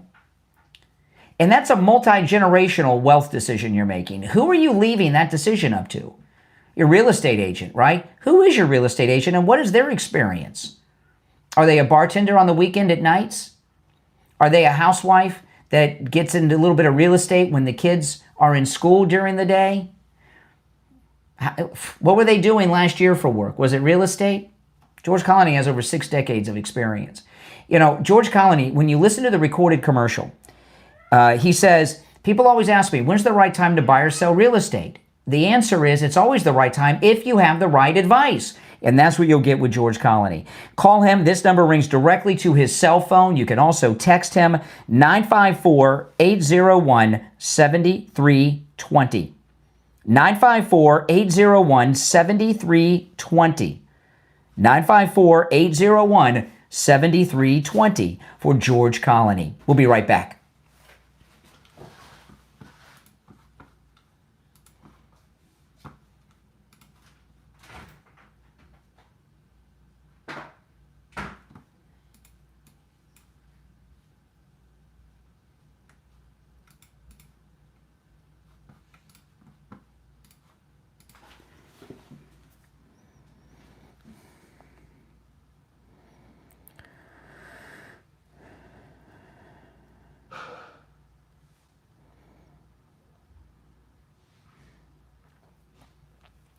If you're on hold, hang in there, guys.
You guys know what I mean, though, about the baseball, right? Now, you know, in Mr. Baseball, they needed an American to save their baseball. Now we need a Japanese guy to save ours. Oh, my goodness. Oh, my goodness. It's just, things are changing. That's for sure. If you're on hold, hang in there.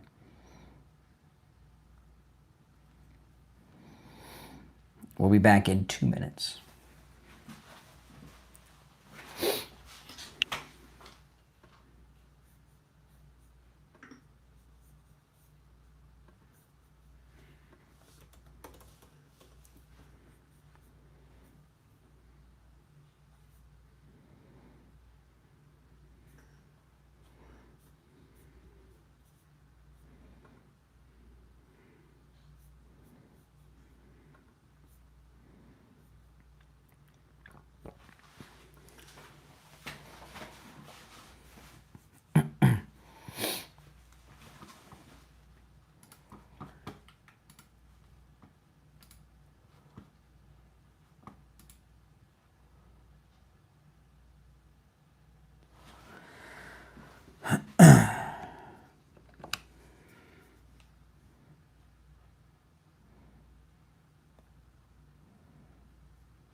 Mm-hmm.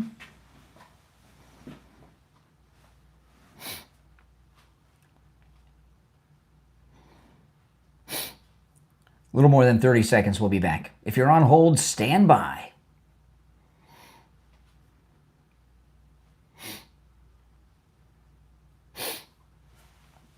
Oh, my allergies are killing me. I didn't take my allergy medication out of town with me, so I forgot it.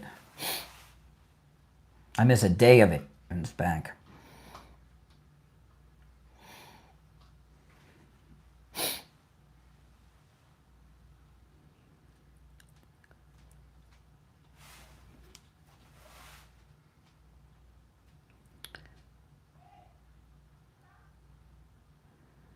Welcome back, everyone. I'm Brian Craig. It's the Steve Kane Show, Florida's longest-running radio show. Back to our very busy phones. You're on the air. What's your name? Where are you calling from? My name is Scott. I'm calling from Kansas City. Hey, Scott, what's on your mind? Just wanted to bring up some things about a show I call 60 Wasted Minutes. You asked when was the last time Trump was on there. I was curious to myself, wasn't the last time he was on there with Leslie Stahl? I believe so, yeah. I think that was, like 5 years ago when she said, "You're not spying on you. We can't say that on 60 Minutes." Yeah. Yeah, and he got up and left, I believe. No. Well, Leslie Stahl, she didn't come back for the follow-up interview. Oh, really? Well, I'm not a watcher. The last time I saw 60 Wasted Minutes was specifically to see a story about helping young women who have been victimed by ISIS. But all through that excerpt, they never mentioned that it was Trump who was the architect of ISIS removal. That's right. Well, I would not say. Well, they're totally dishonest. Last night it wasn't wasted minutes. It was very productive, and because President Trump was on. I don't know much about Norah O'Donnell. I've seen her heard her a few times on NPR, and that's about it. But the thing with Norah O'Donnell, I haven't seen her in many years because I don't watch that fake news crap either. But her whole thing when she started out was she was this young girl doing the news, and now I look at her, it's like Barbara Walters. There, she turned into an old lady, and she has nothing to offer. Her whole, it's like Geraldo Rivera. When he was big and famous, he was some hipster hippie reporter with long hair and wore jeans. Now he's just some old fossil with a cane that is with the establishment. You know what I mean? Oh, really? Hey, appreciate the call. All right, take care, Kansas City. You're on the air. What's your name? Where are you calling from? Brian from Deerfield. Hey, Brian, what's up? Hey, Brian, how are you today? Brian, it's fascinating watching this because I've been seeing the fear factor in the Democratic politicians when they're on television. That you can see it in their eyes, you can see it in their reactions. Norah O'Donnell last night, and I was very surprised that 60 Minutes did this. When they cut away, she would ask a question to Trump and cut back and see her reaction to Trump's answer. You can see that fear, you can see the panic in the political figures on the Democratic side, on the legacy media group, and I'm going to also put in the people that are writing books that are full of lies, like St. Pierre, who was the press secretary to Biden, saying he had all his mental faculties and everything. They all know the tide has changed, and you can see it in their face. When you look at Jean Pierre, they don't want anything to do with her. She thought she was. No. I mean, you look at Dana Perino was Bush's press secretary. She makes $50 million a year at Fox. Kelly, unbelievable. Who's the other press secretary that's on Outnumbered? I forgot her name. The skinny girl. You know what I'm talking about? The blonde. They're all blonde on Fox, except Harris Faulkner. Oh my gosh! You know what I'm talking about? But she's making a lot of money over there too. And Jean Pierre, nobody wants to hire her. No. I mean, what is wrong? What has she done so wrong that these liberals don't want this White House Democrat press spokesperson there? She's black. She's a woman. She's gay. She checks off all these boxes, and they don't want her. She checks off all the boxes, and now they kind of checked her out, but they don't want to be bothered with her anymore. They don't want anything to do with her. No. No, they don't. And they're all starting to kind of look at it. You watch them starting to cut in the deals, and the pressure really starts to come. Yeah. But that legacy media and that cover-up we had to deal with, especially in the CNNs and the whole bunch, MSNBC. Kelly McEnany is who I was trying to think of. McEnany. That's right. Yeah. Nobody wants Jean Pierre. Well, she is terrible. I see. What does she think? We're all stupid out here. We didn't watch it. She's done something to piss them off. I don't know what it is, but she did something to piss them off. Well, is Fetterman, too. He's the only guy who has a trace of common sense in him, and they don't want to hear from him either. Well, don't try. Steve, let me tell you, Steve Kane made a prediction a couple years ago that he was going to run for president, that Fetterman. And now look at him. He's angling to do that. I think he is. I thought he might be coming over to the Republican Party. Now, did you hear me talk about this guy I ran into with the men's room thing earlier? No, I didn't. Okay, I want to get your thoughts on this. Let me tell you what happened. Sure. I did this early in the first hour. You didn't hear. You haven't heard you haven't been listening for the whole show. No, What the hell's the matter with you? What the hell's the matter with you? I started at 5:20 this morning. I started this morning at 5:20. Shame on you. Wow. But so listen, I'm at Halloween Horror Nights at Universal Studios Orlando. This is Saturday with my daughter and a friend at Halloween Horror Nights. I'm looking for the men's room, and I can't find the men's room. And by the way, I documented this. I told this story on my other YouTube channel. You guys, okay. So I can't find the men's room. I see this security guard. He's in front of the Men in Black ride that they got there. He's a white guy, 100% American white guy. He's 25 to 27 years old. I asked him. I said, "Hey, can you tell me where the men's room is?" And he said, "Huh?" I said, "The men's room." And he looked very confused. And he said, "I'm not kidding." He said, "Do you mean the restroom?" He didn't know what the men's room was. Really? He didn't know what the men's room was. And I'm wondering, white American guy, 25 to 27, this gender crap, has it gone so far that they've taken gender out of the men's room? And was this a biological male I was talking to as well, who was like, I didn't think about this until the next day, this part about it. Was I talking to a transgendered person who was trying to be an activist to me by saying there's no men's room? And I think that's what happened. I think I was talking to a transgendered person who doesn't want to acknowledge gender-specific bathrooms. And he was in. You said he's in probably his 20s or so. 25 to 27. Yeah, that generation got completely brainwashed. If they're transgender, they're passing pretty good because I thought it was a guy. Maybe it was, but I'm wondering which. Did he not know? I don't know what did they not know what a men's room was, or were they doing some activist work on me, like pretending that there's no genders with bathrooms anymore? Well, I don't know. Do you think he could have recognized who you were? I've run into listeners at the theme parks before. I don't know. I don't know. I don't think that is. I don't think it was that. No. Yeah. Unless somebody indicated that who you were, somebody knew in the crowd or something. Nah, I don't know. Yeah, I don't know. This I think from 40 and under, I don't know how you reverse this brainwashing, but by voting by supporting everything Trump says and does. That's how you do it. Well, absolutely. And like you say, Brian, he's going to have to run for another term. Heck yeah! Just to get all these things locked in, because did you see the panic with Nora O'Donnell? But people get excited when you say JD or Mark. She was pushing him. Yeah. But she's a seasoned. She's been doing 60 Minutes for how many years? She's a seasoned reporter, and she's panicked, and you can see it in her face, and you see it. That's why I was so surprised I got a look of her reacting to Trump's answer. Yeah. All right. Appreciate the call, Brian. I got to run. Take care. Now I want to tell you guys about Friendly Tire in Margate. Oh man, Friendly Tire has been with us on the Steve Kane Show for many, many years. And they have the lowest prices on new tires you'll find anywhere, and the price that he quotes you as out the door and on the road, meaning that Friendly Tire doesn't charge you to balance the tire, mount your tire, or even dispose of your old tires, okay? You can get brand new tires out the door and on the road for as low as $75 a tire. And remember, that's for common size tires on some of the most popular vehicles on the road today, as low as $75 a tire out the door and on the road. You can get all the name brands you know and love too.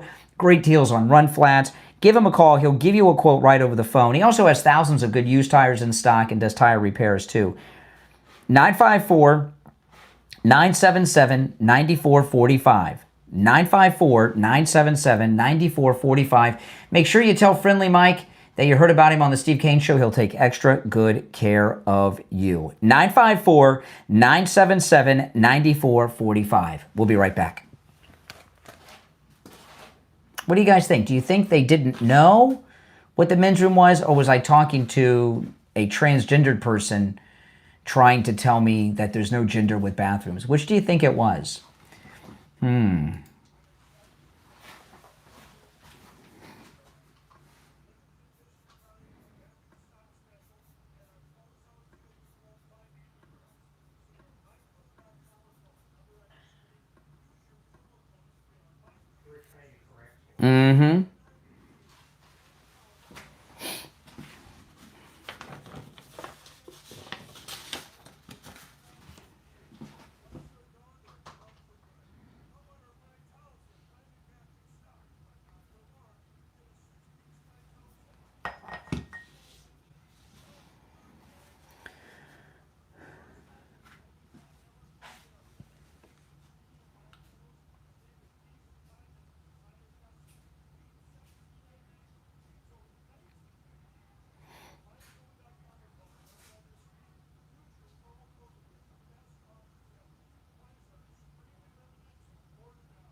All right. If you're on hold, hang in there. We'll be back in 2 minutes.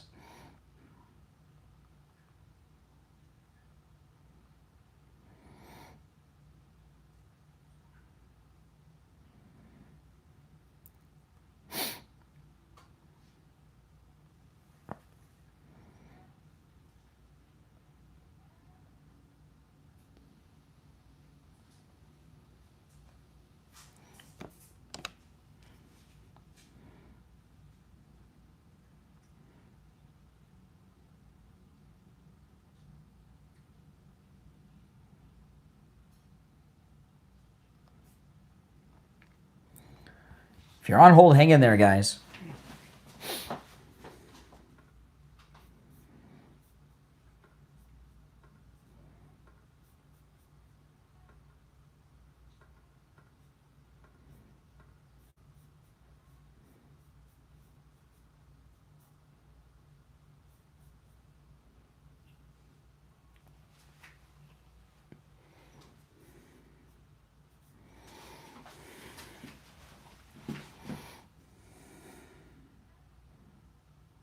One minute, we'll be back.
All right, we are back. I'm Brian. It's the Steve Kane Show. We've been covering President Trump and Mamdani. Mamdani over the weekend says he's in a panic about the election, and he's trying to deal with that panic. And I'll share that with you again before the end of the show. You're on the air. What's your name? Where are you calling from? Patrick from Kansas City. Hey, Patrick. Hey, Brian. On the gender restrooms, I got something for you. I had to explain to my first grade daughter what trans was, because a student in her class is identifying as trans. What grade? I am all what for grade? First grade. Oh, my goodness. She's indoctrinated by her parents, and you can tell right away with the purple hair. But my issue is that we can't control this. We can't stop this. My suggestion is, and I know architects and the construction industry is going towards this anyways, is that more and more I'm seeing gender-neutral restrooms, where they have large restrooms with a common shared washing area where they have sinks. It sounds like a pervert's dream. So they can go in the bathroom and spy on women all day. That's crazy. No, that's not what I'm saying. I'm saying, like, for schools, like, I think they're going to have separate toilet rooms with a common hand washing first station. Off, that's completely insane, because listen, I know how I was in school, and I know how boys are. That's crazy. If you remember a few years ago, there was a girl who was sexually assaulted and raped in the room by a transgender student in a high school. Remember? And her father went to the school board meeting, and they had the police beat him up. Bloody, remember that? It was, so I mean, it's a very dangerous thing. I agree, and I think there has to be, precautions that have to be taken with such a thing. But my issue is this: we can't stop these kids and these parents from transitioning. And if it's going to exist, and this is my biggest issue with it, the school told my daughter to lie to us about the child's preferred. I don't know about that. Hold on a second. I don't know about that. Can a first grader get breast implants? I don't know. Can a first grader get a hysterectomy? I would say no. Okay, there's all kinds of rules and laws and regulations on all kinds of procedures. We absolutely can regulate underage people getting sex change operations. Absolutely. Well, we should, but I mean, just the simple fact of them identifying as a different sex is, I don't know how we deal with that without going into the surgeries and stuff like that. And I don't think we're going to be able to change these people. And also, honestly, the first grade. I mean, what first grader thinks about their gender in such a way? Here's what it is. How old are you? How old am I? I'm 46. 46. Okay. Whenever we were in school, there were fads. Like when I was in middle school and high school, we had all kinds of fads, right? Parachute pants and breakdancing, right? And there's other fads too. Yeah. And this transgender thing is just a fad. A lot of it is, when you were in school, you ever had the goth kids? Mostly it was the girls, the goth girls. Oh yeah, I was right there, man. Okay, the goth girls. Okay, the goth girls are now trans girls. It's just a fad. No, I agree, but I just don't know how to deal with this other than because my issue is mainly with the school lying to us, and that is kind of taking me to a whole nother level of being furious with this, frustrated with this school. The fact that they're having them lie to us that the kid can use whatever bathroom they feel comfortable teachers with. have always been I remember I had a teacher when I was in 4th grade. And so 4th grade, I don't know what year how old are you in 4th grade? I remember my 4th grade teacher. So this was like 1979, 1980-ish for me. That's a long time ago. I'm getting old, right? She made a big deal. I remember Ms. Marsh. Ms. Marsh. And I didn't know all about this at the time because I was a child. But you didn't call her Mrs. and you didn't call her Miss. Ms. And she made a big deal about it. And as a grown-up, I now know she was an activist. Ms. is something that, Rush used to call them feminazis. The feminists, you know what Ms. was about as opposed to Miss or Mrs.? Not really, no. Okay. Ms., like MZ, the woman can be either married or single, but she's not putting the title of a man on her or being judged because she's not married. And it was an activist thing that teachers did back in the 70s and the early 80s. And they're doing it now. They're just more obvious with their trans flags in the classroom and blue and purple hair and stuff. They've always been activists in the classrooms. That's why I wish Turning Point would spend such a focus on recruiting teachers from their ranks in the colleges they go to, so we can get some decent people in the schools. I don't know. My issue is that as a safeguard to help prevent my daughter from being exposed to this, perverts is what I view it as. Perverts, yes. Maybe not in 1st grade. I think their mind is just bent a little bit. It's not necessarily perversion at that point. I think parents have kind of, polluted their minds with thoughts. Like I said, one look at the mother, you can tell exactly where the kid got the idea from. I'll give you another example. There was years ago, there were controversies about girls in high school coming to school pregnant. And a lot of people thought that that's not a good idea. And high school girls coming to school pregnant, where they got the big belly and are showing, because it's endorsing out of wedlock sex and pregnancy, because they're not married. Come on, And it was, and they made movies and after school specials about these hateful people, these hateful parents and teachers and administration giving the girl a hard time. So what? She's pregnant at 16. She's just trying to make her way. And then look, look what that's done. So none of this stuff belongs in the public schools. The girls that are 6 months pregnant and all this other stuff. I agree. I just don't know how we fight back against the bathroom thing in regards to kids like that, other than, and I'm seeing this more and more from architects in the construction industry. They are making separate restroom stalls with full man doors, and then they do a shared hand washing station. or they're doing the men and women's restroom in the door.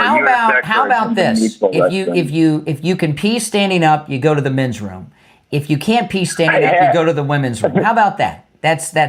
I would agree, but how do you convince all these crazies who want to integrate this like this? MAGA. I mean, vote MAGA. It's going away. It's already evaporating. Look, hey, listen, I got to run. Man, but thanks for the really call. Hope so, because all right, I got to bud. run. But I appreciate the call. All right, you take care. Great call, great points. All right, you're on the air. What's your name? Where are you calling from? Okay, you're on the air. What's your name? Where are you calling from? Good morning, Brian. It's JJ from Mass. Hey, JJ. Hey, yeah, interesting. Talking. Listening. Hold on. Let me answer all these lines I'm getting here. Hold on. Yeah, go ahead, JJ. I apologize. No worries. Just great show. Love a little bit of the banter about sports and so forth. But I'm thinking going back to the pre-show when you had this caller talking about Trump being a communist. Yes, that's their new talking point. That's their new thing they're trying to promote. We had because we have an Intel investment, and listen, we're not going to have representatives, any federal government members on the board of any publicly traded company. That would be unfair and unethical. But that investment it's non-voting stock, number one. So it's passive. We won't have anything to do with it other than the general well-being of the economy, which is what we want for all the boats to rise.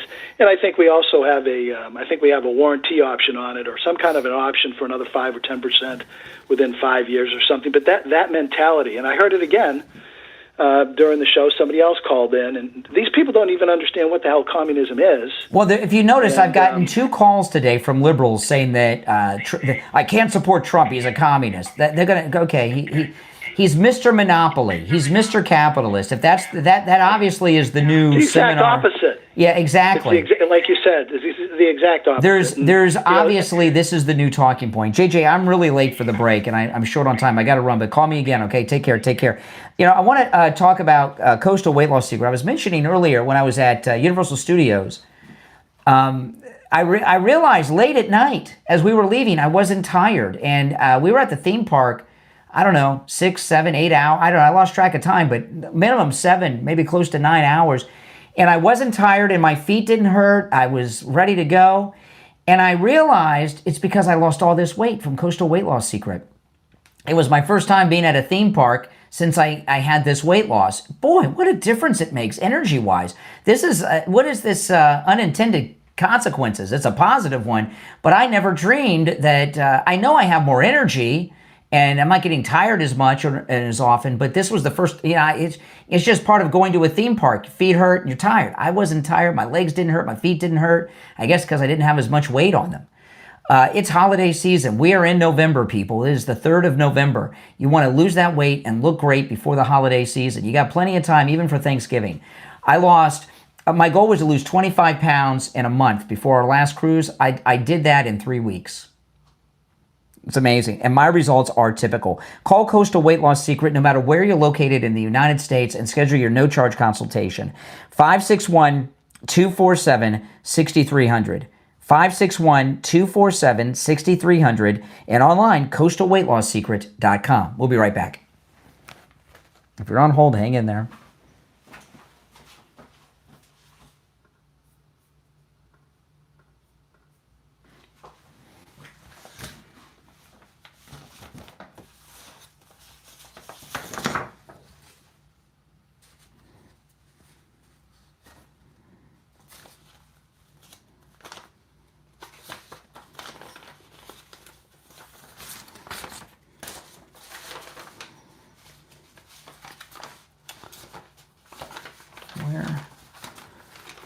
I'm organizing my commercial copy.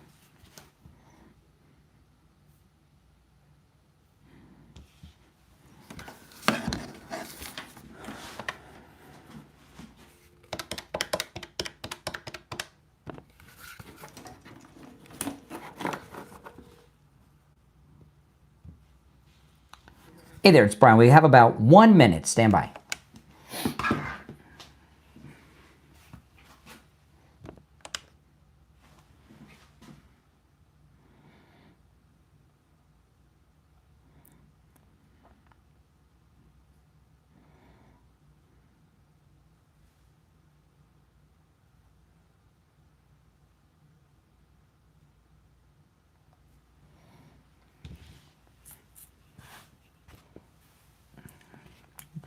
Great calls today, guys.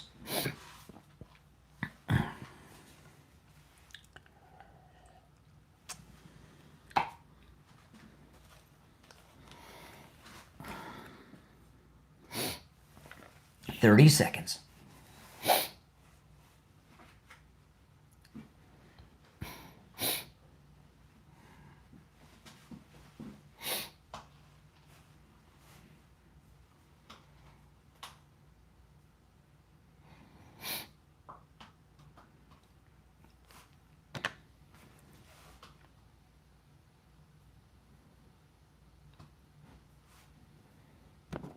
All right, and it's time to check in with William Youngerman from the offices of William Youngerman Incorporated with our first look at gold and the precious metals for the week. William Youngerman, how the metals looking this week?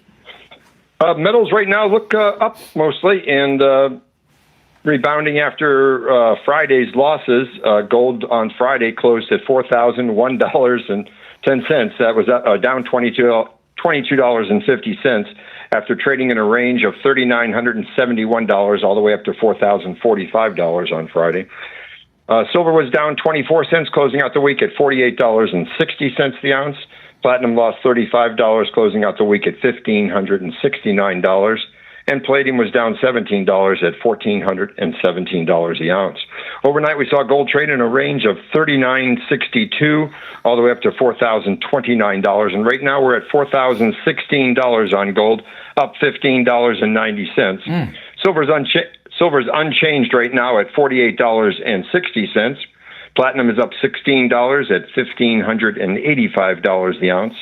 And palladium is up $23 at $14.40. So gold starting off the week up over $4,000. Friday, we just managed to eke out a gain of, or not a gain, but at least staying above the $4,000 number by $1.10. But still, that number seems to be holding with momentary dips below that number, but support coming in around there. So any price around $4,000 seems to be a good buy. Heck yeah. And, you know, these swings I don't worry about. I know I bring this up a lot because I think it's something new. We're at these historic numbers with gold per ounce, and bigger swings are just, that's going to be part of it, right? I mean, I don't think anybody should be, if I hear $50, so what? We're $4,000 here.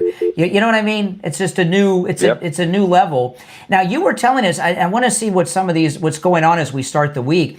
When it comes to gold, how's pre-33 gold looking as a buy right now? Pre-33 is a amazing buying opportunity. It still remains. You can buy the old $20 gold double eagles, U.S. gold coins made prior to 1933. In fact, many of them we have back in the 1800s. Wow. And you can buy those for literally just 1% over the gold value. Wow, and that's gold. That's gold. That's gold. Okay, now silver. We were talking. There's some great things going on with silver. The price is awesome. And how's the 90% silver looking this week? 90% silver is at a bargain level still. You can buy, Steve Kane listeners can buy silver coins from us pre-1933 for $1 under the spot price of silver. So great savings there also on 90% silver, dimes, quarters, and half dollars. And those, and that's silver. Can you explain to people, you know, you just said it, but can you tell people it's 90% silver? So these coins, they're quarters, half dollars, dimes, and is that it? Or is there another one I leave out? That's it, yeah. And 90% of those coins are actual silver. So you're getting silver for, how much did you say again? $1 less than the spot price of silver. So you're actually buying silver for less than the price of silver by buying these coins. You're getting silver for less than silver. I heard you say it the first time, but I couldn't get myself to say it. I had to hear you say it again. I've never heard that before. That's a great deal. So that is silver, guys. Take a William Youngerman opens up at 10 a.m. Give him a call, 1-800-327-5010. 1-800-327-5010. Stop in. His address is 150 East Palmetto Park Road in Boca, on the first floor of the Bank of America building, immediately east of US 1 Federal Highway on the south side of the street. And you can find both his address and phone number on his website, williamyoungerman.com. All right, William Youngerman, we'll talk tomorrow. Okay, have a great day. All right, take care. All right, we are back. And, okay, a couple things. Mamdani is in a panic. And I've been documenting this throughout the show. Linda Sarsour. This is amazing. This is the headline on Fox News. This is a total sign of desperation on Mamdani's part. Listen to this. Linda Sarsour, who's one of the most radical Palestinian Muslim people in the United States, Linda Sarsour tells followers she will hold Zohran accountable if he wins. So notice how they're trying to position that he's not with her, right? That there's she's radical, he's not, and they're not in tune. Don't believe any of that. And then there was this clip I played earlier that I want to play one more time before the end of the show. Zohran himself has admitted that he's in a panic. I've been telling you guys since last weekend, since last Monday, I've told you he's suffering, he's in a state of anxiety. That his exit polls and internal pollings are showing that he's in trouble. Either he's losing or he's not ahead by very much. And he confesses to CNN that he is suffering from anxiety. Listen, this is yesterday in the streets of New York on CNN.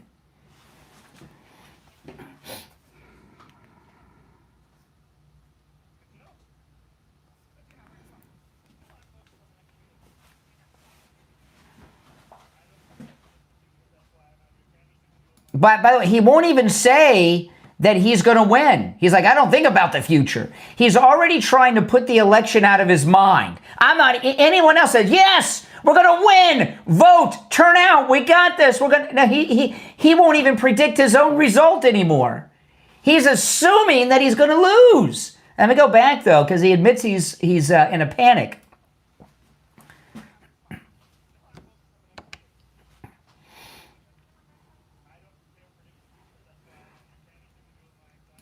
That's why I'm out here canvassing to deal with my anxiety. He won't say he's going to win, and he said anxiety is panic. He's admitted he's having a panic attack, and he can't even say he's going to win. So I'm out here where people recognize me and come up to me so I feel good and deal with my panic attack, my anxiety. Ooh, this is great. Ooh, I hope Mamdani's right that he's going to lose tomorrow. I hope and pray. No, it's too close to call. Right now, based on what we know, this is too close to call. That's exciting. That is so exciting. All right, to the phones. You're on the air. What's your name? Where are you calling from? Lynn from Boynton. Hey, Lynn. Hello, hi. What's on? And by the way, let me just say this. If he is having an anxiety attack because he's losing, how would he handle the stress of a 9/11 terrorist attack? I mean, this guy, unbelievable. This is, what an admission that was. That was some raw stuff right there. All right, what's on your mind? Okay, well, I just wanted to tell you that the Hakeem Jeffries, he's not a Muslim, but he is a Christian via the Baptist congregation. So that's why you hear him quoting the Bible a lot. What kind of Baptist is named Hakeem? Well, he may have had somebody in the family, or they may have been trying to make a point, or when the kid was born, is he religious Baptist Christian, or is that just like so he can get elected? I think